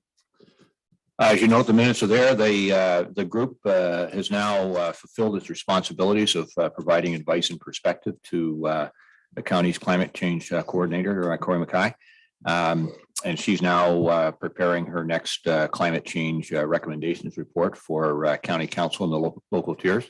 And presumably, I guess it's going to leverage some of the advice and expertise that was provided by a group of both council representatives and some pretty passionate experts who were appointed to serve. What happens going forward, I guess, will be up to a new council to determine the role or type of committee that may exist going forward. But I think Corey found it quite useful and has some thoughts in mind because there are, frankly, many local experts who are committed and passionate and certainly could contribute going forward to the benefit of our communities. As you'll note, as you go through those minutes, our most recent discussions kind of covered public transportation, use of off-road vehicles, active transportation, EVs, wetlands, and their importance to our future. Some great work that's been done recently by the Haliburton Highlands Land Trust, and also had we also had an extensive discussion about prioritization and target setting. But I think Corey's report is going to talk about the importance of education and building greater awareness in terms of the actions that people can take and the kinds of things that municipalities can do to contribute, but also demonstrate leadership in the battle against climate change. So any questions, have to respond to them. Otherwise, you've got the reports there. Thank you. It was a very, I'm not sure what word you used to describe. It's very passionate, very really interesting working group. I reluctantly put my hand up at county council because I'm thinking, oh, one more thing, but I actually really enjoyed the meetings and the discussions that took place during those meetings. It was very, very valuable. And I'm pretty sure county council would continue that sort of structure again, because there's some pretty vast expertise within those groups, you know, whether it be for like from the builder's perspective or Paul Heaven with his expertise on wetlands, that kind of thing. It was excellent.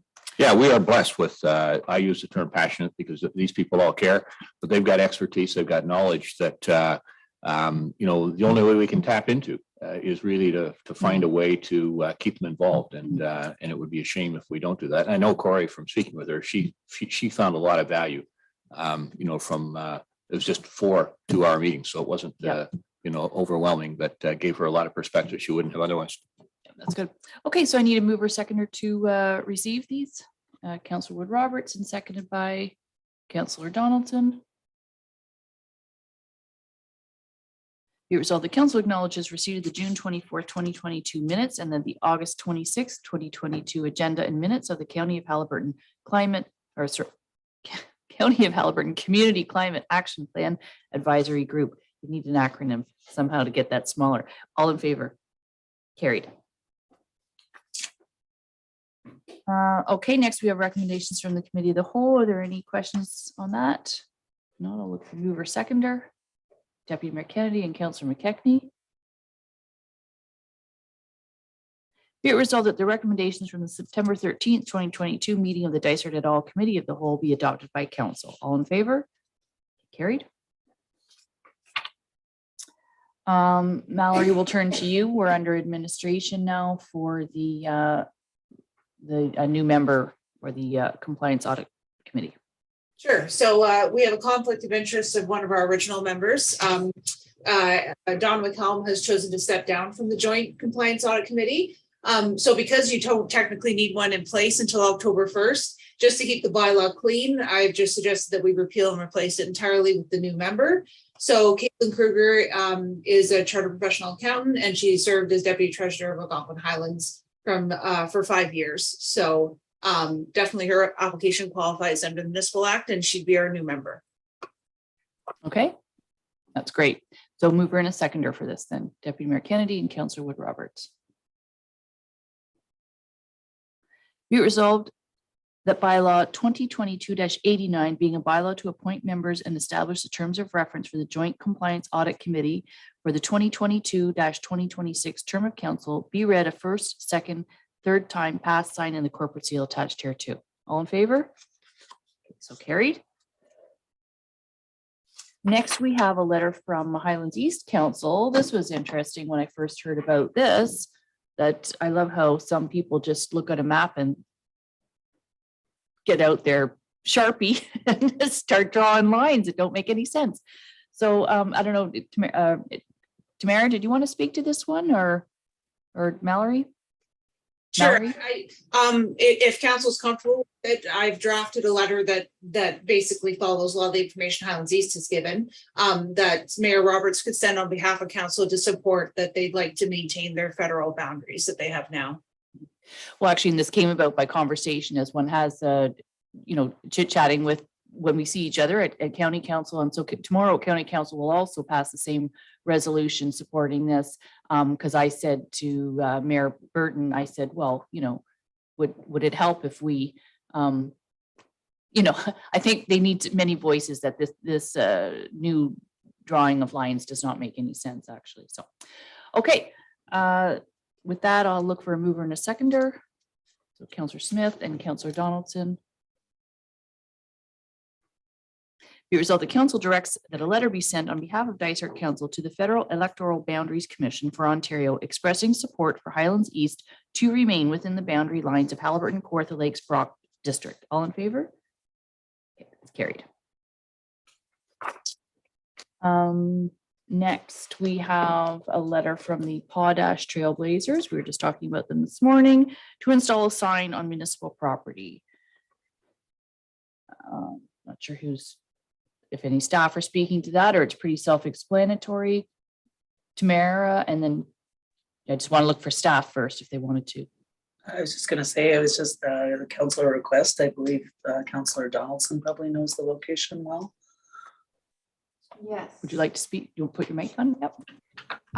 Yes. There is already the business sign there, and it does get a lot of use in the winter time.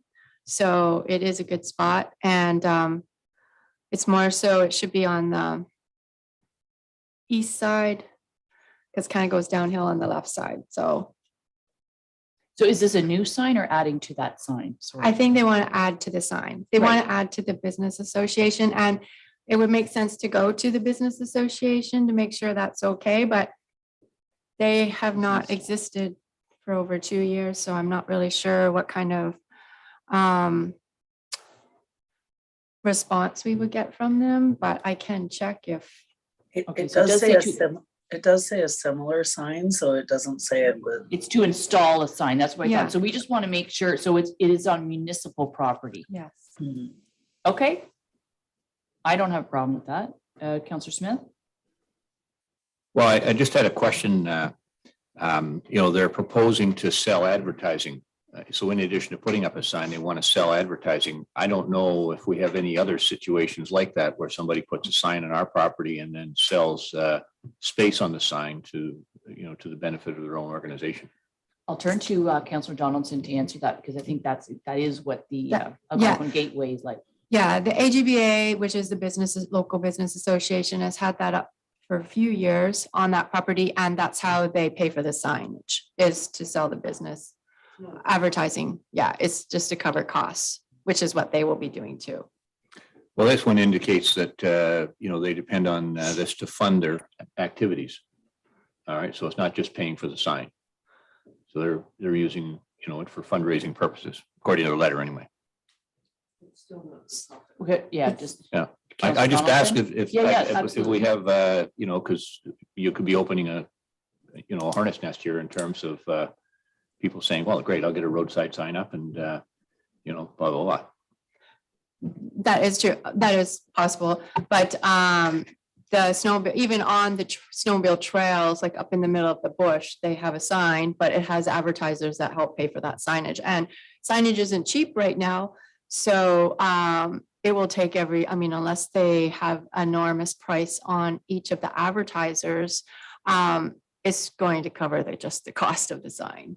If they're going to keep it the same way as what's already there, as what they have suggested, yeah, they're going to be lucky to cover their costs. So to Councillor Smith's point, though, because this is a request and a special request, if somebody said, oh, this is a great way to put a sign on municipal property and sell advertising, they'll have to come back and do this request. And I think in this case, it does serve us well. If it didn't serve the municipality, if it only served the Potash Trailblazers, what we hope is that they then connect to the Haliburton County Snowmobile Loop and come on over here and have lunch and maybe even stay overnight and that type of thing. So I think it would still be done on a case by case, and that's why it's brought here as a one-of. And if somebody else wanted to do that, they would have to do the same, and we'd have to see the benefit for Dysart residents. So that's how I look at it myself. Is there support for this? Councillor Donaldson, is that moving? Councillor Donaldson is moving and seconded by Councillor Wood Roberts. Be it resolved that council acknowledges receipt of the request from the Potash Trailblazers Snowmobile Club to install a signboard on the municipal property located at the corner of Midway Street and Loop Road in Harcourt.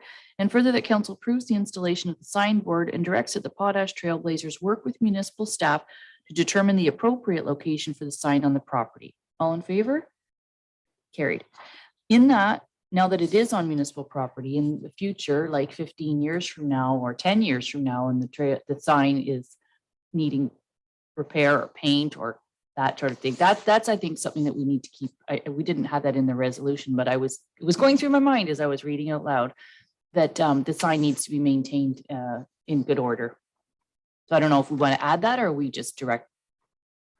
We'd like to add that. I did read it, carried, but and further that they maintain the sign in good. Can we add that, Mallory?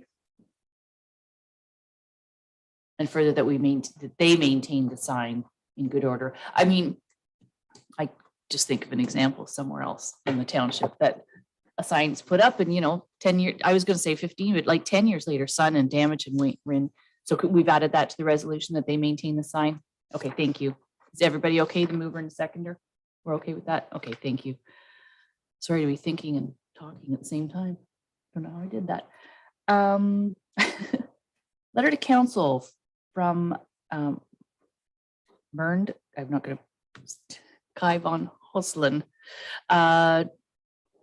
Is any staff member speaking on this request? Or we're just Councillor Smith? Well, I noticed there was no recommendation here, so I reached out to the Quagama Lake Association because frankly, whenever I've been up there during the summer, that parking lot is frankly overloaded often. I did, as a result of that, hear back from John Bacher Construction, who are referenced here as parking a vehicle on our lot. In fact, they highlight that their barge is parked on private property, not on Dysart owned property. And the Lake Association board pulled, the representative I contact pulled the board. And they highlighted back to me that this parking lot is absolutely packed during the winter with over weekends, because people come up and snowmobile or whatever out to their properties on the lake and on the island and so forth, so that a barge park there could reduce the available space and frankly worsen parking problem. So my suggestion would be that we decline this and encourage Bernd to find a piece of private property somewhere he can park on.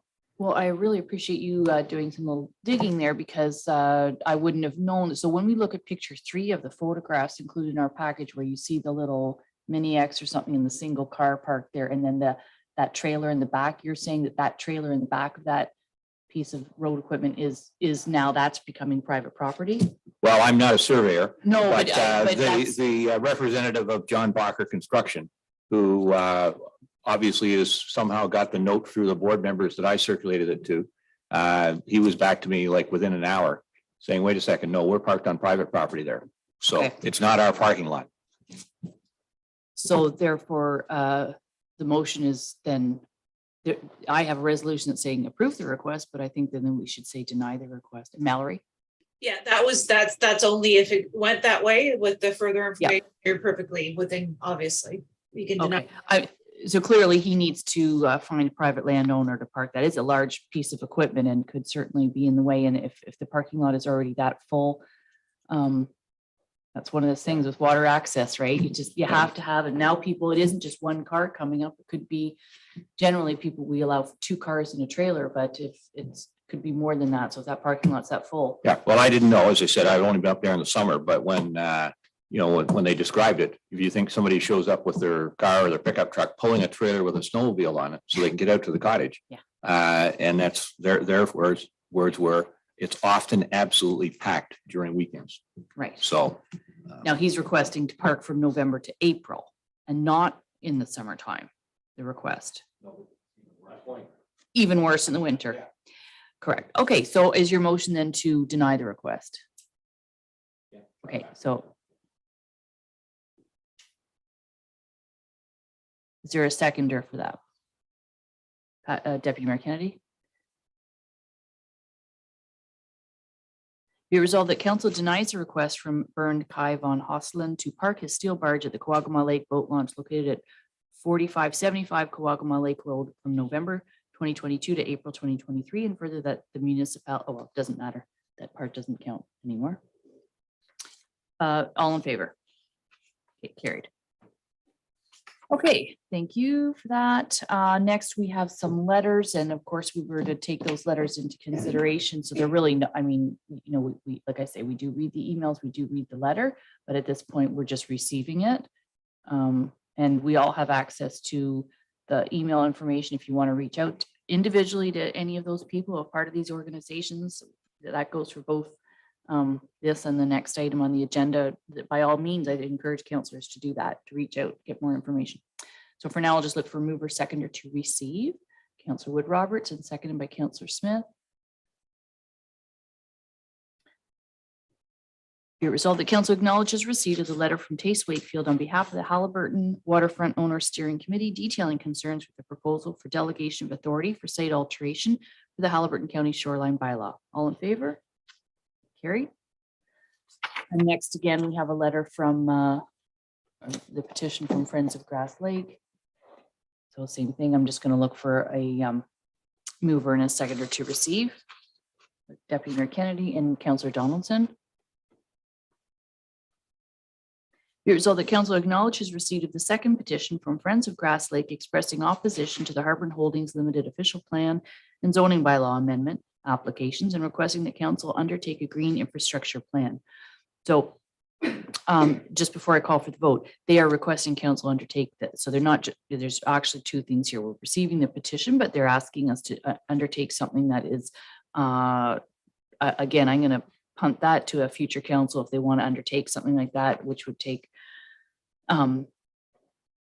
both staff time and contracted, you know, I can't even say consulting, that would be quite intensive. So I don't think that all we're doing right now is receiving the request. Okay, so all in favor? Carried. Okay, we'll bring some planning staff in and start chipping away at our planning agenda. Just wait to see their faces on screen. You know, as they're coming on screen, I have never in my 16 years seen our planning department as busy as it is. It's unreal. And I know some of us have received emails and phone calls and whatnot, conversations with people saying like, what's happening? I can only say, I don't know what, it's the perfect storm. Everybody, it's great news because there's development happening, but we need to be patient. We have the staff that we have. We have some maternity, we have a vacancy now. We're filling a position shortly, but Chris and Jeff, you guys are doing an amazing job. And I know that you're working weekends and nights. And so I just want to thank you before we start our planning section here for all the work that you're doing to try to keep up with the incredible volume. So first up we have is the what we heard this morning is the zoning bylaw amendment. Chris, did you want to speak to that? Thank you, Mayor Roberts, and thank you for that. It has been a pretty busy year, to say the least, but no further comments. Staff recommend approval of the application and that the concerns from the public will be addressed and mitigated through the site plan process. Excellent. Any questions to staff? Okay, let's look for mover and a seconder to approve the bylaw. Councillor McKechnie and seconded by Councillor Donaldson.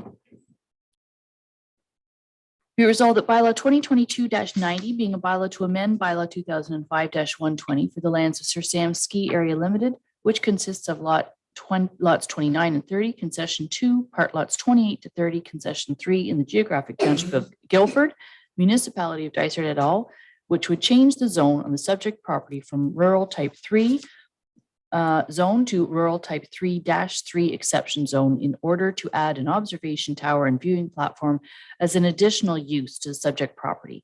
Be read a first, second, third time, passed, signed, in the corporate seal attached thereto. All in favor? Okay, carried. So next we have the letter from Places for People, letter of intent, and I believe that's you, Jeff. Yes, it is. Thank you. And you've seen this before. It was last seen at the council meeting in April. Council reviewed a draft letter of intent at that meeting and directed staff to amend the letter of intent, prepare an agreement of purchase and sale, and bring back a bylaw to approve these documents. The municipal solicitor has updated these documents as requested, and they have been reviewed by Places for People. Bylaws are provided today for council consideration, and I'm happy to answer any questions you have. Okay, thank you. Deputy Mayor Kennedy and I met with Jody Curry from Places for People, and one of her concerns, which we got resolved, was the agreement of purchase and sale.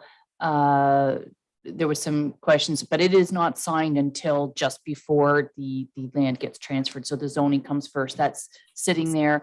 So because I believe at that point it says something about the land is as is, where is, which is a traditional legal language, and that does need to stay in the agreement of purchase and sale. But prior to that, other studies will be completed, and so therefore they'll know what they're getting before they sign a letter of purchase and sale. So I think everybody was okay with that. So I'll turn it over to councillors to see if there's any questions. Councillor Smith. Yeah, thank you. I have a question in terms of the, we've got what I'll call a standard purchase agreement here that, the real estate industry uses. We declare that there's no, formaldehyde, for example, insulation on the property and that sort of stuff. And then there's I'll call it a supplementary purchase agreement, but there's nothing in either of those documents that ties back to the provisions of the letter of intent. And given that a letter of intent has no legal obligations, it's almost a courtesy between two parties, but it's not legally binding. I was curious about how the provisions of the letter of intent are going to be carried forward. And particularly to affordable housing, correct? Well, exactly. We don't at this point have any commitment around the numbers of affordable housing units. We know they said they're, looking at a building that's got about 48 units in it, but we're giving this organization, a great organization, credible organization, but we don't know what the future holds. This is forever and ever when you gift something, particularly land. And, 10 years from now, maybe there'll be no affordable units in there. And we'll have nothing in terms of a legal commitment that we can go back and say, now, wait a second, that wasn't the basis of the agreement. So you just brought up a reputable organization, and that is the key. If we were doing this to XYZ company who had said, we're going to do 50% affordable units through the affordable housing program and that kind of thing, I think we need a different language, perhaps. Places for People is a not-for-profit organization run by a board of directors. So I certainly have faith that it doesn't matter whoever signs this. It's the letter of intent will be signed by, it's got myself and Mallory, but with Jody Curry and Max Ward, they are names, just as I am a name right now. It's representing an organization. That organization will continue. Whether they provide all the units under the whole housing program or they provide some of them under that program is extremely prohibitive. It's difficult. It's difficult to qualify. And the numbers are changing rather quickly. So I feel quite comfortable that signing the letter of intent, which is what we're doing right now with this organization, provides quite a comfort level that their intent is to provide housing. They do not need to guarantee that all of them will be under the affordable housing program, such as City of Kawartha Lakes, other buildings that we have in the village. Their intent is to provide housing, and they still have to do it with finance and economy in mind and a business plan in mind. And some of those units may end up being slightly higher than what would qualify for the affordable housing program, but will still be at a low end of the market rent. Otherwise, they might not be able to do the business plan. So my comfort level with the organization, yes, the people that are representing it right now I also have comfort level with, but in future with this organization, I have quite a comfort level that their intent is to provide housing. How many numbers they can't predict under that affordable housing program right now. So go ahead, Councillor Smith. Well, and I agree with what you're saying from the point of view of Max and Jody and the folks that are involved today. But we don't know who will be involved or what will happen over 10, 20 years or more. It's possible that a future board of the nonprofit organization may have overcommitted themselves, and a bank could end up owning property because they've had to place a mortgage on it. We won't have any control over that. And so that's where I worry that none of the provisions of the letter of intent are carried over to the actual agreement, the contract that does provide legal obligations to which both parties need to be committed. And it's that element of it, as we're giving away land that's worth hundreds of thousands of dollars.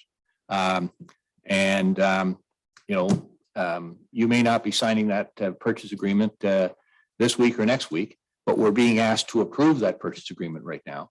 And so to me, that's troublesome.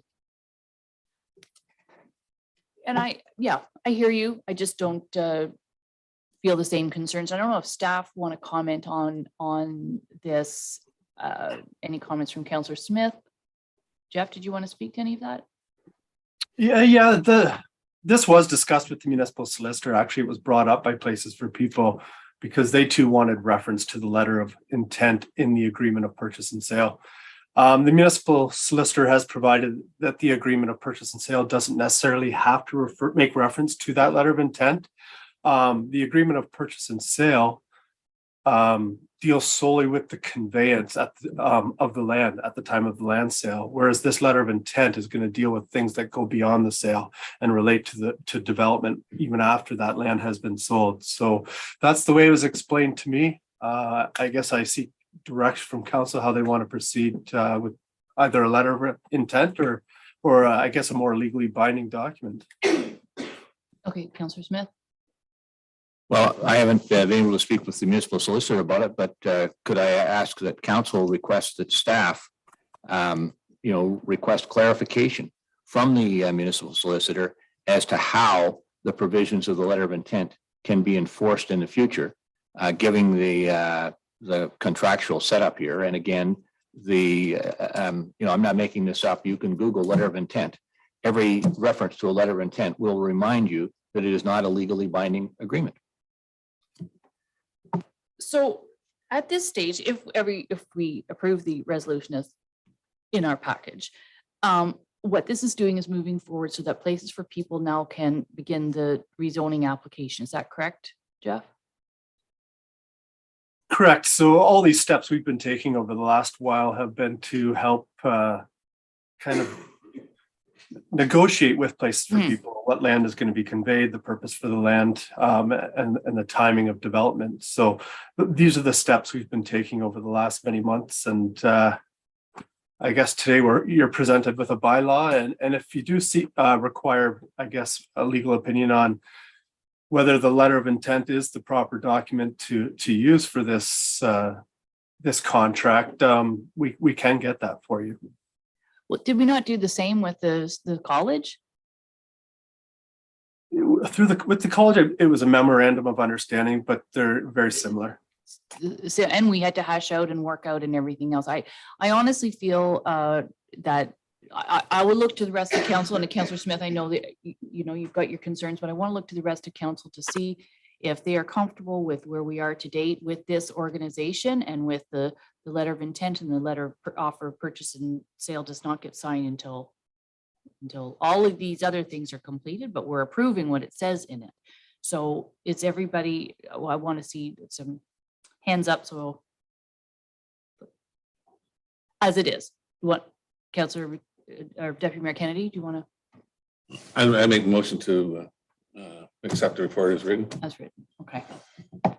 Is everybody else okay with comfort? Okay, this will be watched. It's not, we're not trying to give it away this is to provide housing.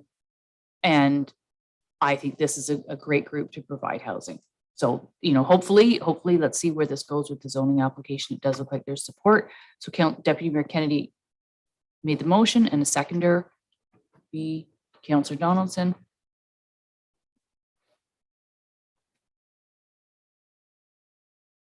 Be resolved that bylaw 2022-91 being a bylaw to authorize the execution of a letter of intent with Places for People for an affordable housing development on the lands of the municipality of Dysart et al.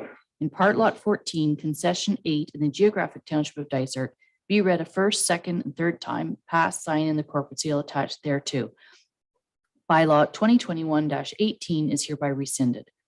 And be it resolved that bylaw 2022-92 being a bylaw to provide for the disposition of part lot 14, concession 8, geographic township of Dysart, more particularly described as part 1, 19R-2645, being a portion of the land described in pin 39174-0276, which portion is identified in Schedule A of the Agreement of Purchase and Sale in the municipality of Dysart et al. Be read a first, second, and third time, pass, sign, and the corporate seal attached here too. All in favor? Okay, so that does carry. Okay, next we have 2 items on the agenda that are basically of the same parcel of land. So I don't know if you want to speak to them both at the same time or how we'll deal with that. I'll turn that over to staff. Thank you. I believe the applicants are in attendance as well. Yes, I don't know that's if correct. So let's we wanna wait till bring they them- come in. Yeah. Yeah. Catherine and Carl Gonson are they being promoted?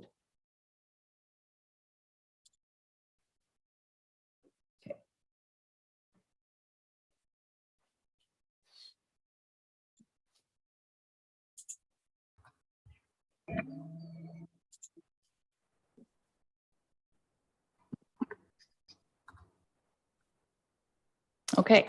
Okay. Hi. Okay, so I will turn it over to staff then. Chris, I believe you're up first.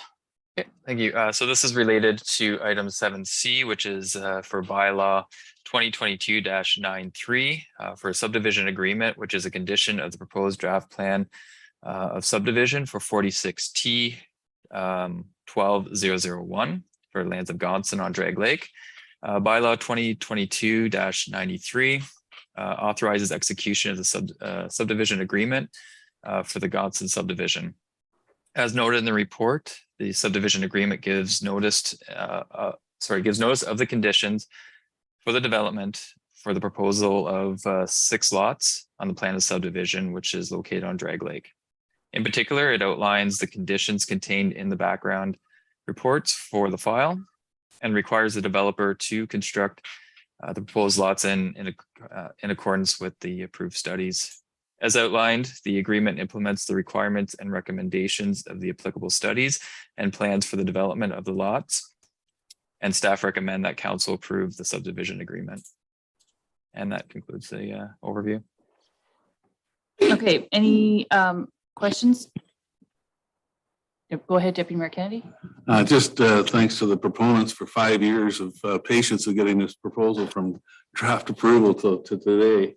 I know I've sat on land division for 4 years and it seems like it's a standing thing that keeps coming up with little alterations. So thanks to staff at both the Dysart and county level for all the efforts that have gone into this and the Gonsons for their patience. So thank you. Okay. Any Councillor Smith? Thank you. I'd echo the Deputy Mayor's comments, but one thing I wanted to highlight, I don't know if everyone read the recommendations from Riverstone, the environmental consultants that the proponents hired on their behalf to do some research several years ago. But it was interesting to note that prior to any discussion of setbacks by the county and the shoreline preservation, that Riverstone recommended that they keep a considerable distance back from the shoreline, the high water mark, 30 meters, in fact, on some of the lots, And that was the minimum. In other cases, 45, 50 and more meters back from the high water mark to be left undisturbed. So to those who say, well, where was the science, behind the county's discussion? Well, there's as I said, an independent expert in environmental matters that for this one recommended 30. For buildings. Well, building, or even if you read the details there in terms of the recommendations on page 276, they want it largely undisturbed. Undisturbed. Okay, you can have a small trail and it defines the width of the trail as being 2 meters, for example. But it's, as I said, it was interesting. I believe there's quite steep slopes in some of that area as well, and that is part of it, is extreme slope. And that's why some of the lots is more than 30 meters because of the extreme slope. Yeah. Anyway, I echo Deputy Mayor Kennedy's comments. I feel like to the Gonsons, we've seen you on and off over the years. So anyway, so let's move this file along. If there is, I don't know if somebody just changed there. The screen just changed. Okay, I'll look for a mover, seconder for this. Councillor Wood Roberts and Councillor McKechnie. Be it resolved that bylaw 2022-93 being a bylaw to authorize the execution of the subdivision agreement between Gonson and the municipality with respect to a proposed plan of subdivision 46T-12001 to their lands in Dudley, part lot 1, concession 5 and 6, part lot 33, concession 6, part Shore Road allowance, I think, or allow parts 3 to 6, registered plan 19R 1764, part 5, registered plan 19R 6606, and part 5, registered plan 19R 6756 in the geographic township of Dysart and the township of Dudley, municipality of Dysart et al. Be read a first, second, and third time, passed, signed, and the corporate seal attached thereto. All in favor? Carried. I'm sure you're I'm sure you're, I've got the book still sitting on the shelf. I'm sure you are featured quite a bit in the Where the Two Lakes Meet book here, that property. Mr. Gonson, you have your hand up. Is there something that you wanted to add? Madam Mayor, I just wanted to explain why there is an approval of the subdivision agreement and an extension of the approval before you, items 7C and 7D, 7. They're before you because approval expires on November the 22nd of this year, and it's not certain that we will be able to register the agreement that you just approved in principle here. So in a degree of caution, we are asking for an extension just in case we don't register until February, March, April, May, whatever. So I just wanted to explain why both items are before you today. Yes, thank you. And actually that gets a little bit more explained in the second report, even though it wasn't fully in there. But I think we had an understanding of that. So we'll go to the second, we'll go to 7D and we can go through that one. Okay, thank you. As explained, actually, this is for the request for the extension for the draft plan of subdivision. As outlined, staff have no concerns and recommend that council approve the extension. No, and I'm sure it is a caution. I mean, November, I don't want to.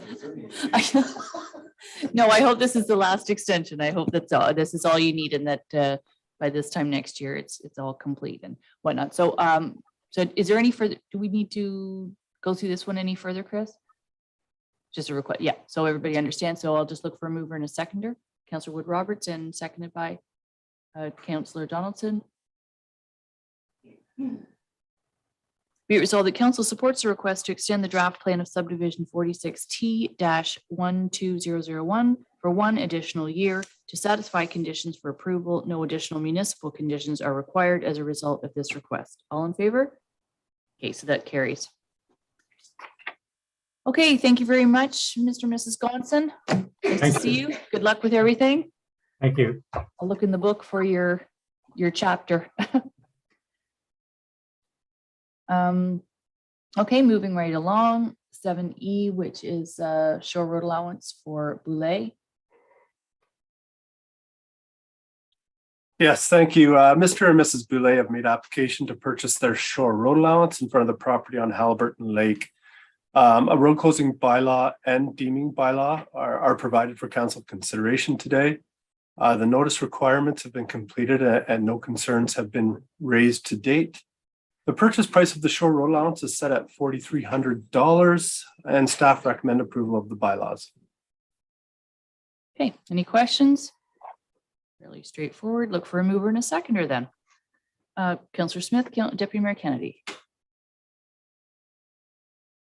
Be it resolved that bylaw 2022-94, which is a bylaw to stop up, close and convey a portion of the original shore road allowance in front of part lot 12, concession 5 in the geographic township of Harborne, be read a first, second, and third time, pass, sign, and the corporate seal attached thereto.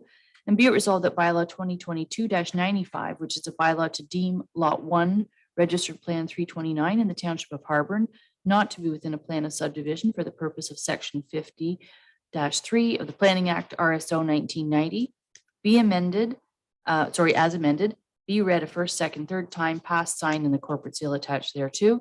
This bylaw is intended to allow lot 1, registered plan 329 to merge with the road allowance, which has been closed and conveyed pursuant to bylaw 2022-94. All in favor? Okay, carried. Deputy Mayor Kennedy, this is the file. Next up is the Emerson Lumber one. Yep, okay, so he just won't comment. Okay, so do you want to take us through this one? Yes, thank you. Mr. Emerson has submitted an application to purchase a portion of a road allowance near George Street in the village of Halliburton for addition to the lots used for Emerson Lumber. The applicant would like to merge the adjacent lots and road allowance into one lot for the purpose of future development. There do not appear to be any structures located on the subject road allowance, and the applicant does own the abutting lots on each side of that road allowance. The closure of the road allowance does not appear to or would not appear to restrict public access or use of that road allowance, which is a requirement of the official plan. If council chooses to sell the original road allowance, the purchase price will be determined based on an estimate of market value. Staff request direction how council would like to proceed with this and are happy to answer any questions you have. Okay, any questions? Comments? Go ahead, Councillor Smith. Yes, through you, Madam Mayor. Jeff, are there any zoning implications in terms of, there are a lot of residences in the area that'll have residential zoning, and this is a business. So would there be any zoning implications related to this transaction? Yes, there would. So the applicant does have a concurrent application for pre-consultation with the municipality. So he's submitted a proposal, and we will go through that and outline what approvals and what procedures he'd have to follow to be able to use that lot and the road allowance and the adjacent lot for development. So currently it's zoned residential, and it would have to be rezoned. So there are zoning implications, and it would be subject to site plan control. Anything further? No. My question was when the land, if this goes through, the land is merged. So to numbers ending in 31400, that roll number. So that is also owned by Emerson Lumber. And so my concern is with business access, road access. So if that merges, will there be any commercial business taking place at, let's say, the end of George Street, where the subject lands and entering into that? I can't picture the topography. I do think it starts to slope down at one point there. So would all access be off the commercial property that's in place right now? That's a great question. So the intention is to merge it all into one large holdings for commercial use. I believe there is some intended access there, but that is something council can review at a later date through the zoning process, and again through staff through the site plan control process. If that's something that council would like to restrict, that's something we can look at methods to do so. I think it might be difficult to fully restrict, but it certainly needs to have some restrictions to not be unlimited. Because and I don't know the slope of the lot. Like I say, I believe roll number 31400 sits quite a bit higher up than the roll number 31300. And I just wouldn't want to see large commercial vehicles, a pickup truck and that type of things, or even if they're doing site alteration on the land and preparation for use of the land. But it would be of concern to me to have large commercial traffic coming in off of Pine Street. That makes sense. Councillor Smith? Yeah, that's why I asked about zoning, and presumably those issues would be thrashed out when the rezoning application comes forward, because there are a lot of residents in the area. And, ideally, the big truck traffic would be coming in and continue to come in off 118, as opposed to, going around the back of Pine and George. And but I think, and Jeff could maybe confirm this, that the best place to deal with that is not associated with this request, but it will be as part of the rezoning application. And so a future council would need to be sensitive to that and so forth. Is that fair, Jeff? Yes, I think that's fair. Right now, council has an application before them just with regards to whether they would consider selling that road allowance. I have noted the concerns of council, and I will make the applicant aware of these, but you're right. Yeah, we can look again at these through the zoning process, through the site plan control process and deal with them then. Okay, yeah, I agree with that. I just thought I'd bring it up. Okay, so mover and a seconder then, Councillor Wood Roberts, and seconded by Councillor Smith. Be it resolved that council approves the request by Emerson Lumber Limited to purchase a portion of the road allowance on Registered Plan 1 between Lot 4, Block Q, Plan 1, and Part Mill Reserve, Block M, Plan 1 in the geographic township of Dysart. All in favor? Carried. Okay, and lastly, as per a notice of motion to bring back policy 38 to have some discussion on that. Jeff, if you want to just lead us off, and then we'll see what council comments going forward.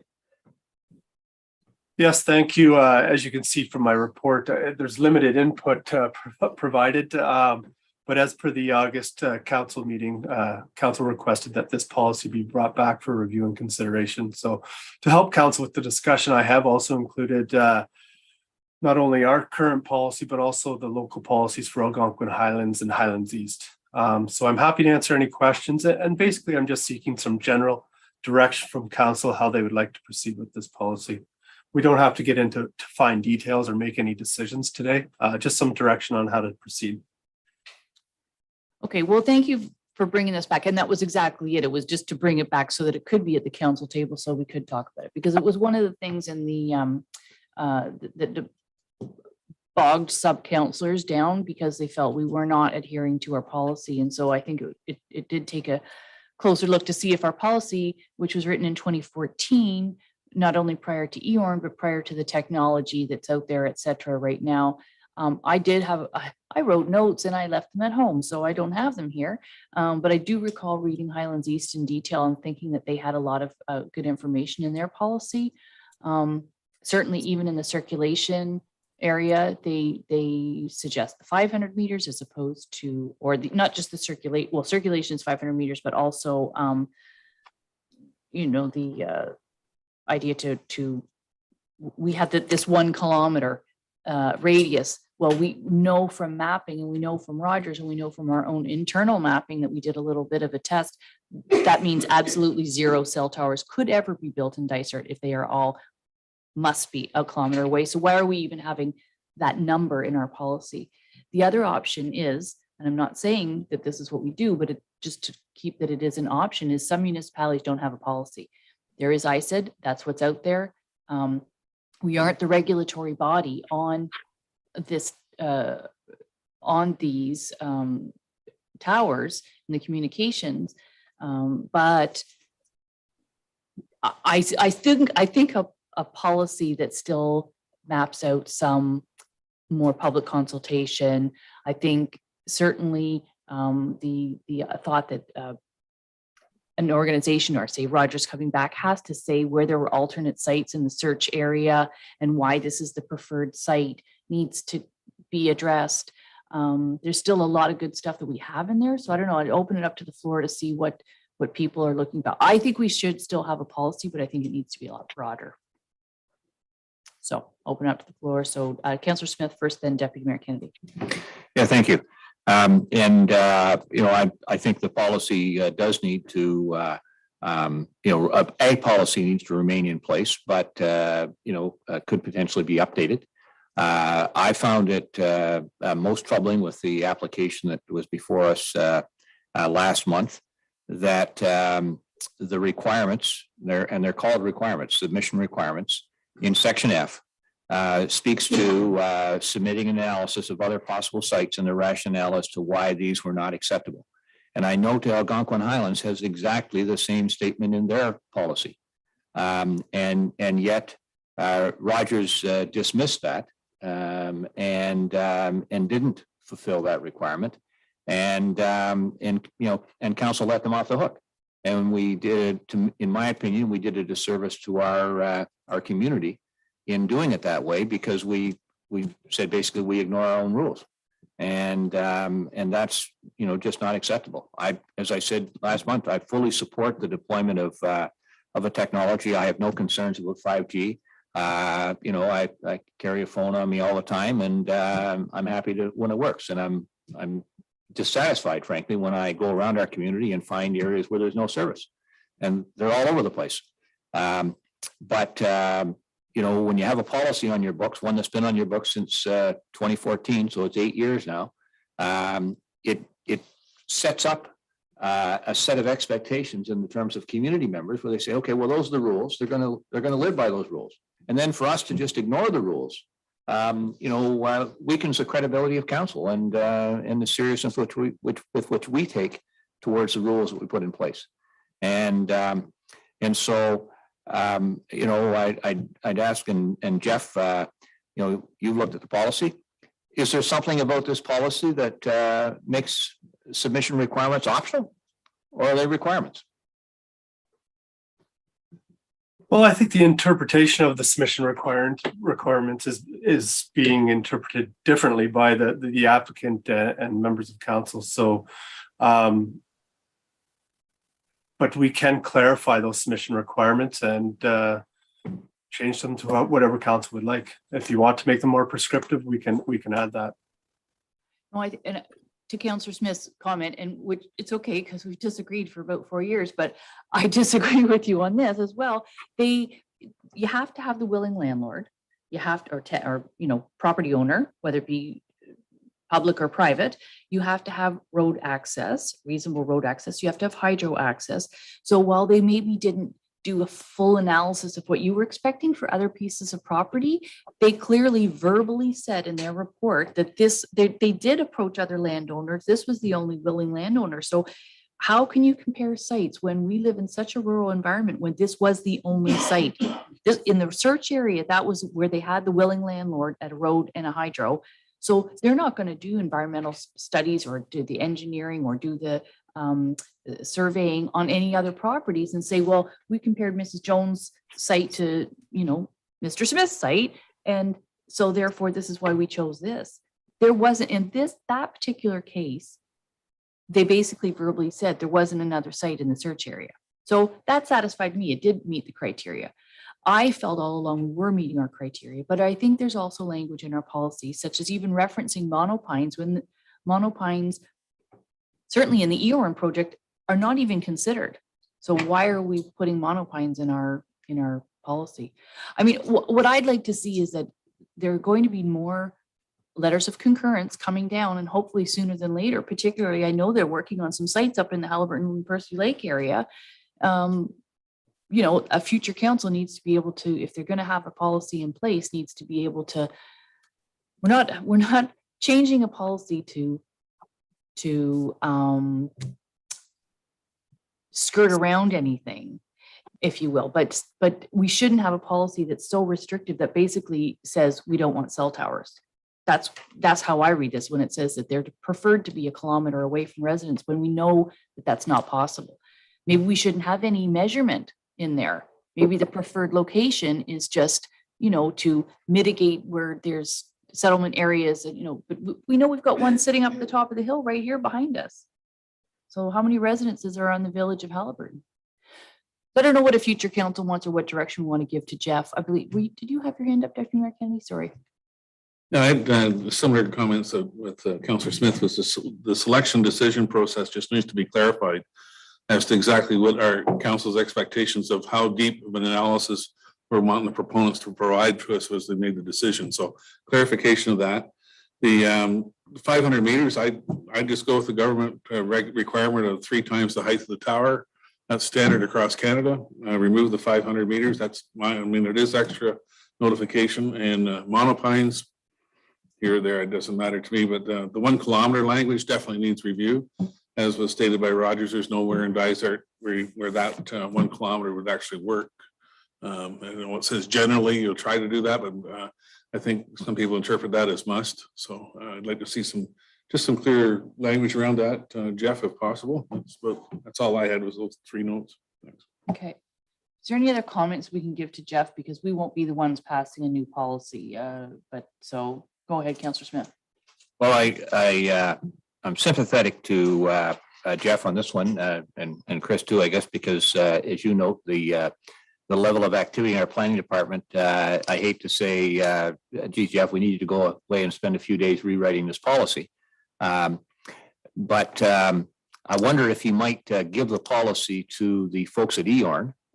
They happen to show up at our August meeting also in support, and they've done a lot of research. They have a breadth of communities that they're serving, and see if they would have any recommendations in terms of things that they think are reasonable versus those that may be an overreach and inconsistent. Monopines, for example, are obviously inconsistent with what EORN bargained for when they did this request for proposals, with the telecommunications sector going back a couple of years. So, they probably have some useful input, and, that could be shared with, the next council pretty quickly so that folks could have that. And, frankly, what input we give as to what the policy should look like is not that meaningful right now, because most of us aren't going to be here to decide what it actually is going to look like. So that's how I'd suggest we proceed. Thank you. That's an excellent suggestion. I see nods around the table,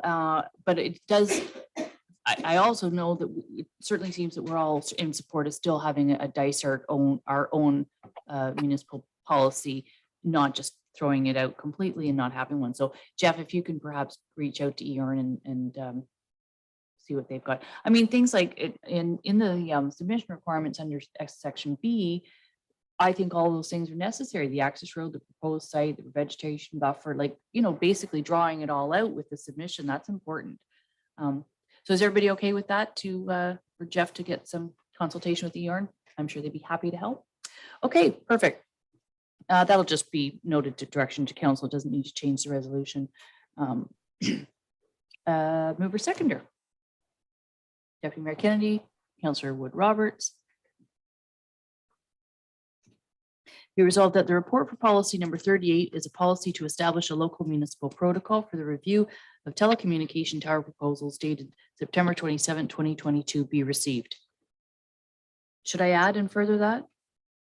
Or just leave it? Staff direction. Okay, leave it. Okay, all in favor? Carried. Oh my gosh, that's everything from planning. They got work to do. See you Thursday morning. Thank you. Okay.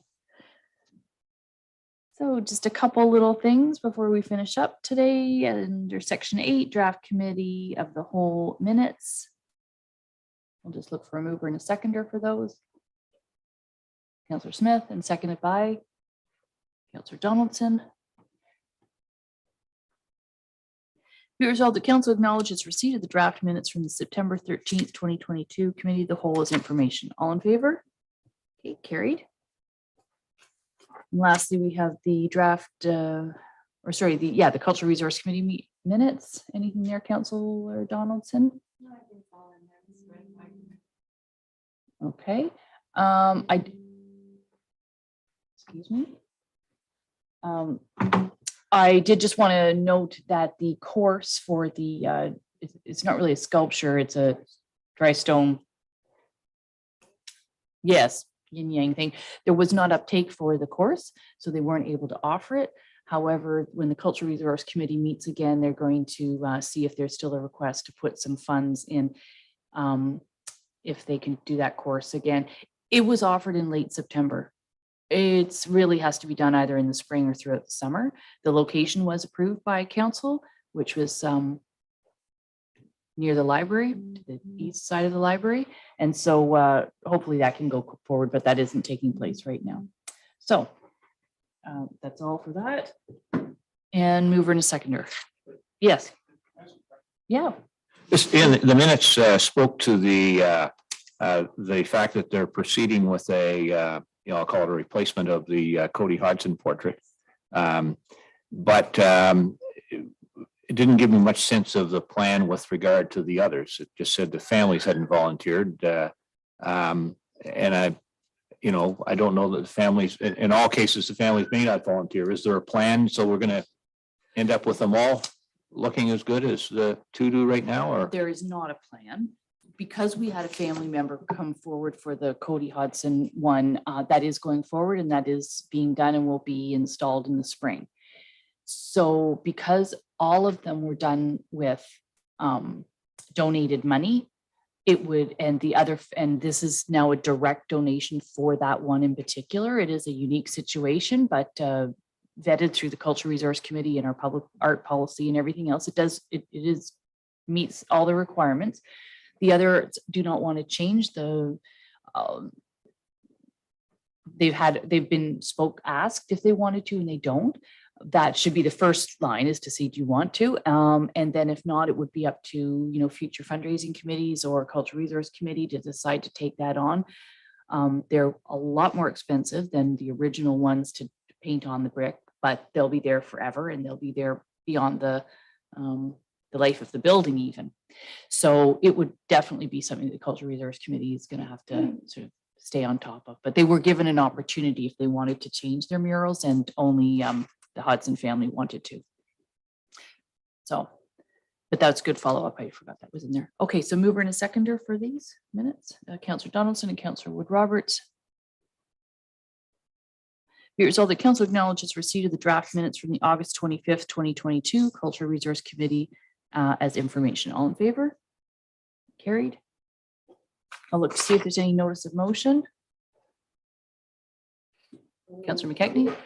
I don't know whether this is a notice of motion, but Deputy Mayor Kennedy mentioned to me quite a while ago, and I think it's a great idea, but I mean, it's probably very large to have it happen, but with the construction going on out here on 118. But anyway, if you heard anybody, Pat and I talked about it, about a path down below there. Just wondering, is there any way that who would be?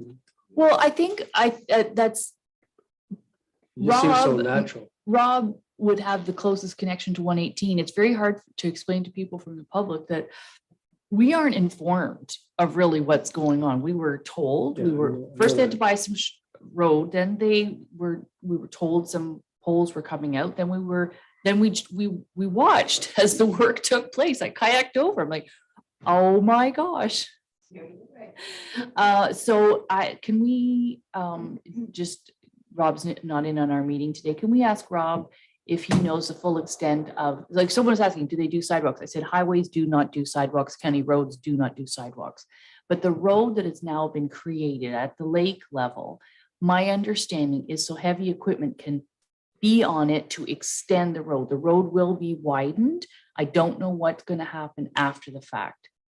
So perhaps Rob can talk to the construction or talk to people at MTO and give us a bit of a report of what's happening there. And if there's any opportunity that there's any bit of a pathway, 5 feet, 6 feet, 2 meters, be left. Right now, it's probably about 5 meters wide. It's 5.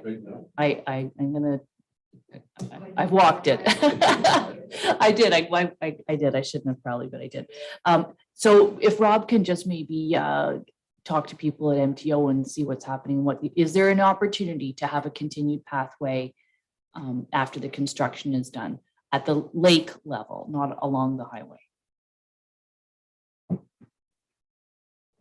because it's pretty nice. Yeah, And also, sorry. that's okay. That I get people asking me about, and I believe this is another one of your ideas, Deputy Mayor Kennedy, we've talked about, is from the bridge down to Patient News there. Like not cutting that down, clear cutting it like they did over here, but just taking a lot of the, leaving the really nice trees and that, but taking all the scrub stuff along there. But I don't know whether that would go with the shore. So you'd be worried about erosion. Because it is so thick there right now. Between the when we path see how and- good it looks when you drive into our town now, I think that would really look great along there if that path was really visible. Yeah, we'll save that for another, save that for another day. That's more of a offline kind of question, comment. I don't know even where we own that property. I don't know how, it's the county. So, you know, we'll have to figure out that, because I don't know where the county, how far the road allowance is to the county to that little strip of land. Okay, so the first one, we will ask Rob to talk to MTO and see what's happening there. And if there's an opportunity to have a pathway along the lake. So now I just need a mover seconder to confirm proceedings of today. If I could, Councillor Wood Roberts, everybody's got their hands up, Councillor Smith. Be it resolved that bylaw number 2022-96 being a bylaw to confirm the proceedings of the regular council meeting held on September 27th, 2022, be read a first, second, and third time, passed, signing the corporate seal attached here too. All in favor? Okay, carried. And lastly, we are going to adjourn. Oh, that's okay. That's good. We have finished in a timely manner. Deputy Mayor Kennedy and Councillor Donaldson. Be it resolved, the council adjourned its regular meeting held on September 27, 2022 at 11:59 a.m. All in favor? Carried. We're done. The meetings for the day, we've got lots of reading. Deputy Mayor Kennedy and I have county council tomorrow. I've got a library strategic planning meeting. And then we've got a very full agenda on Thursday. Okay, see you then. Thanks.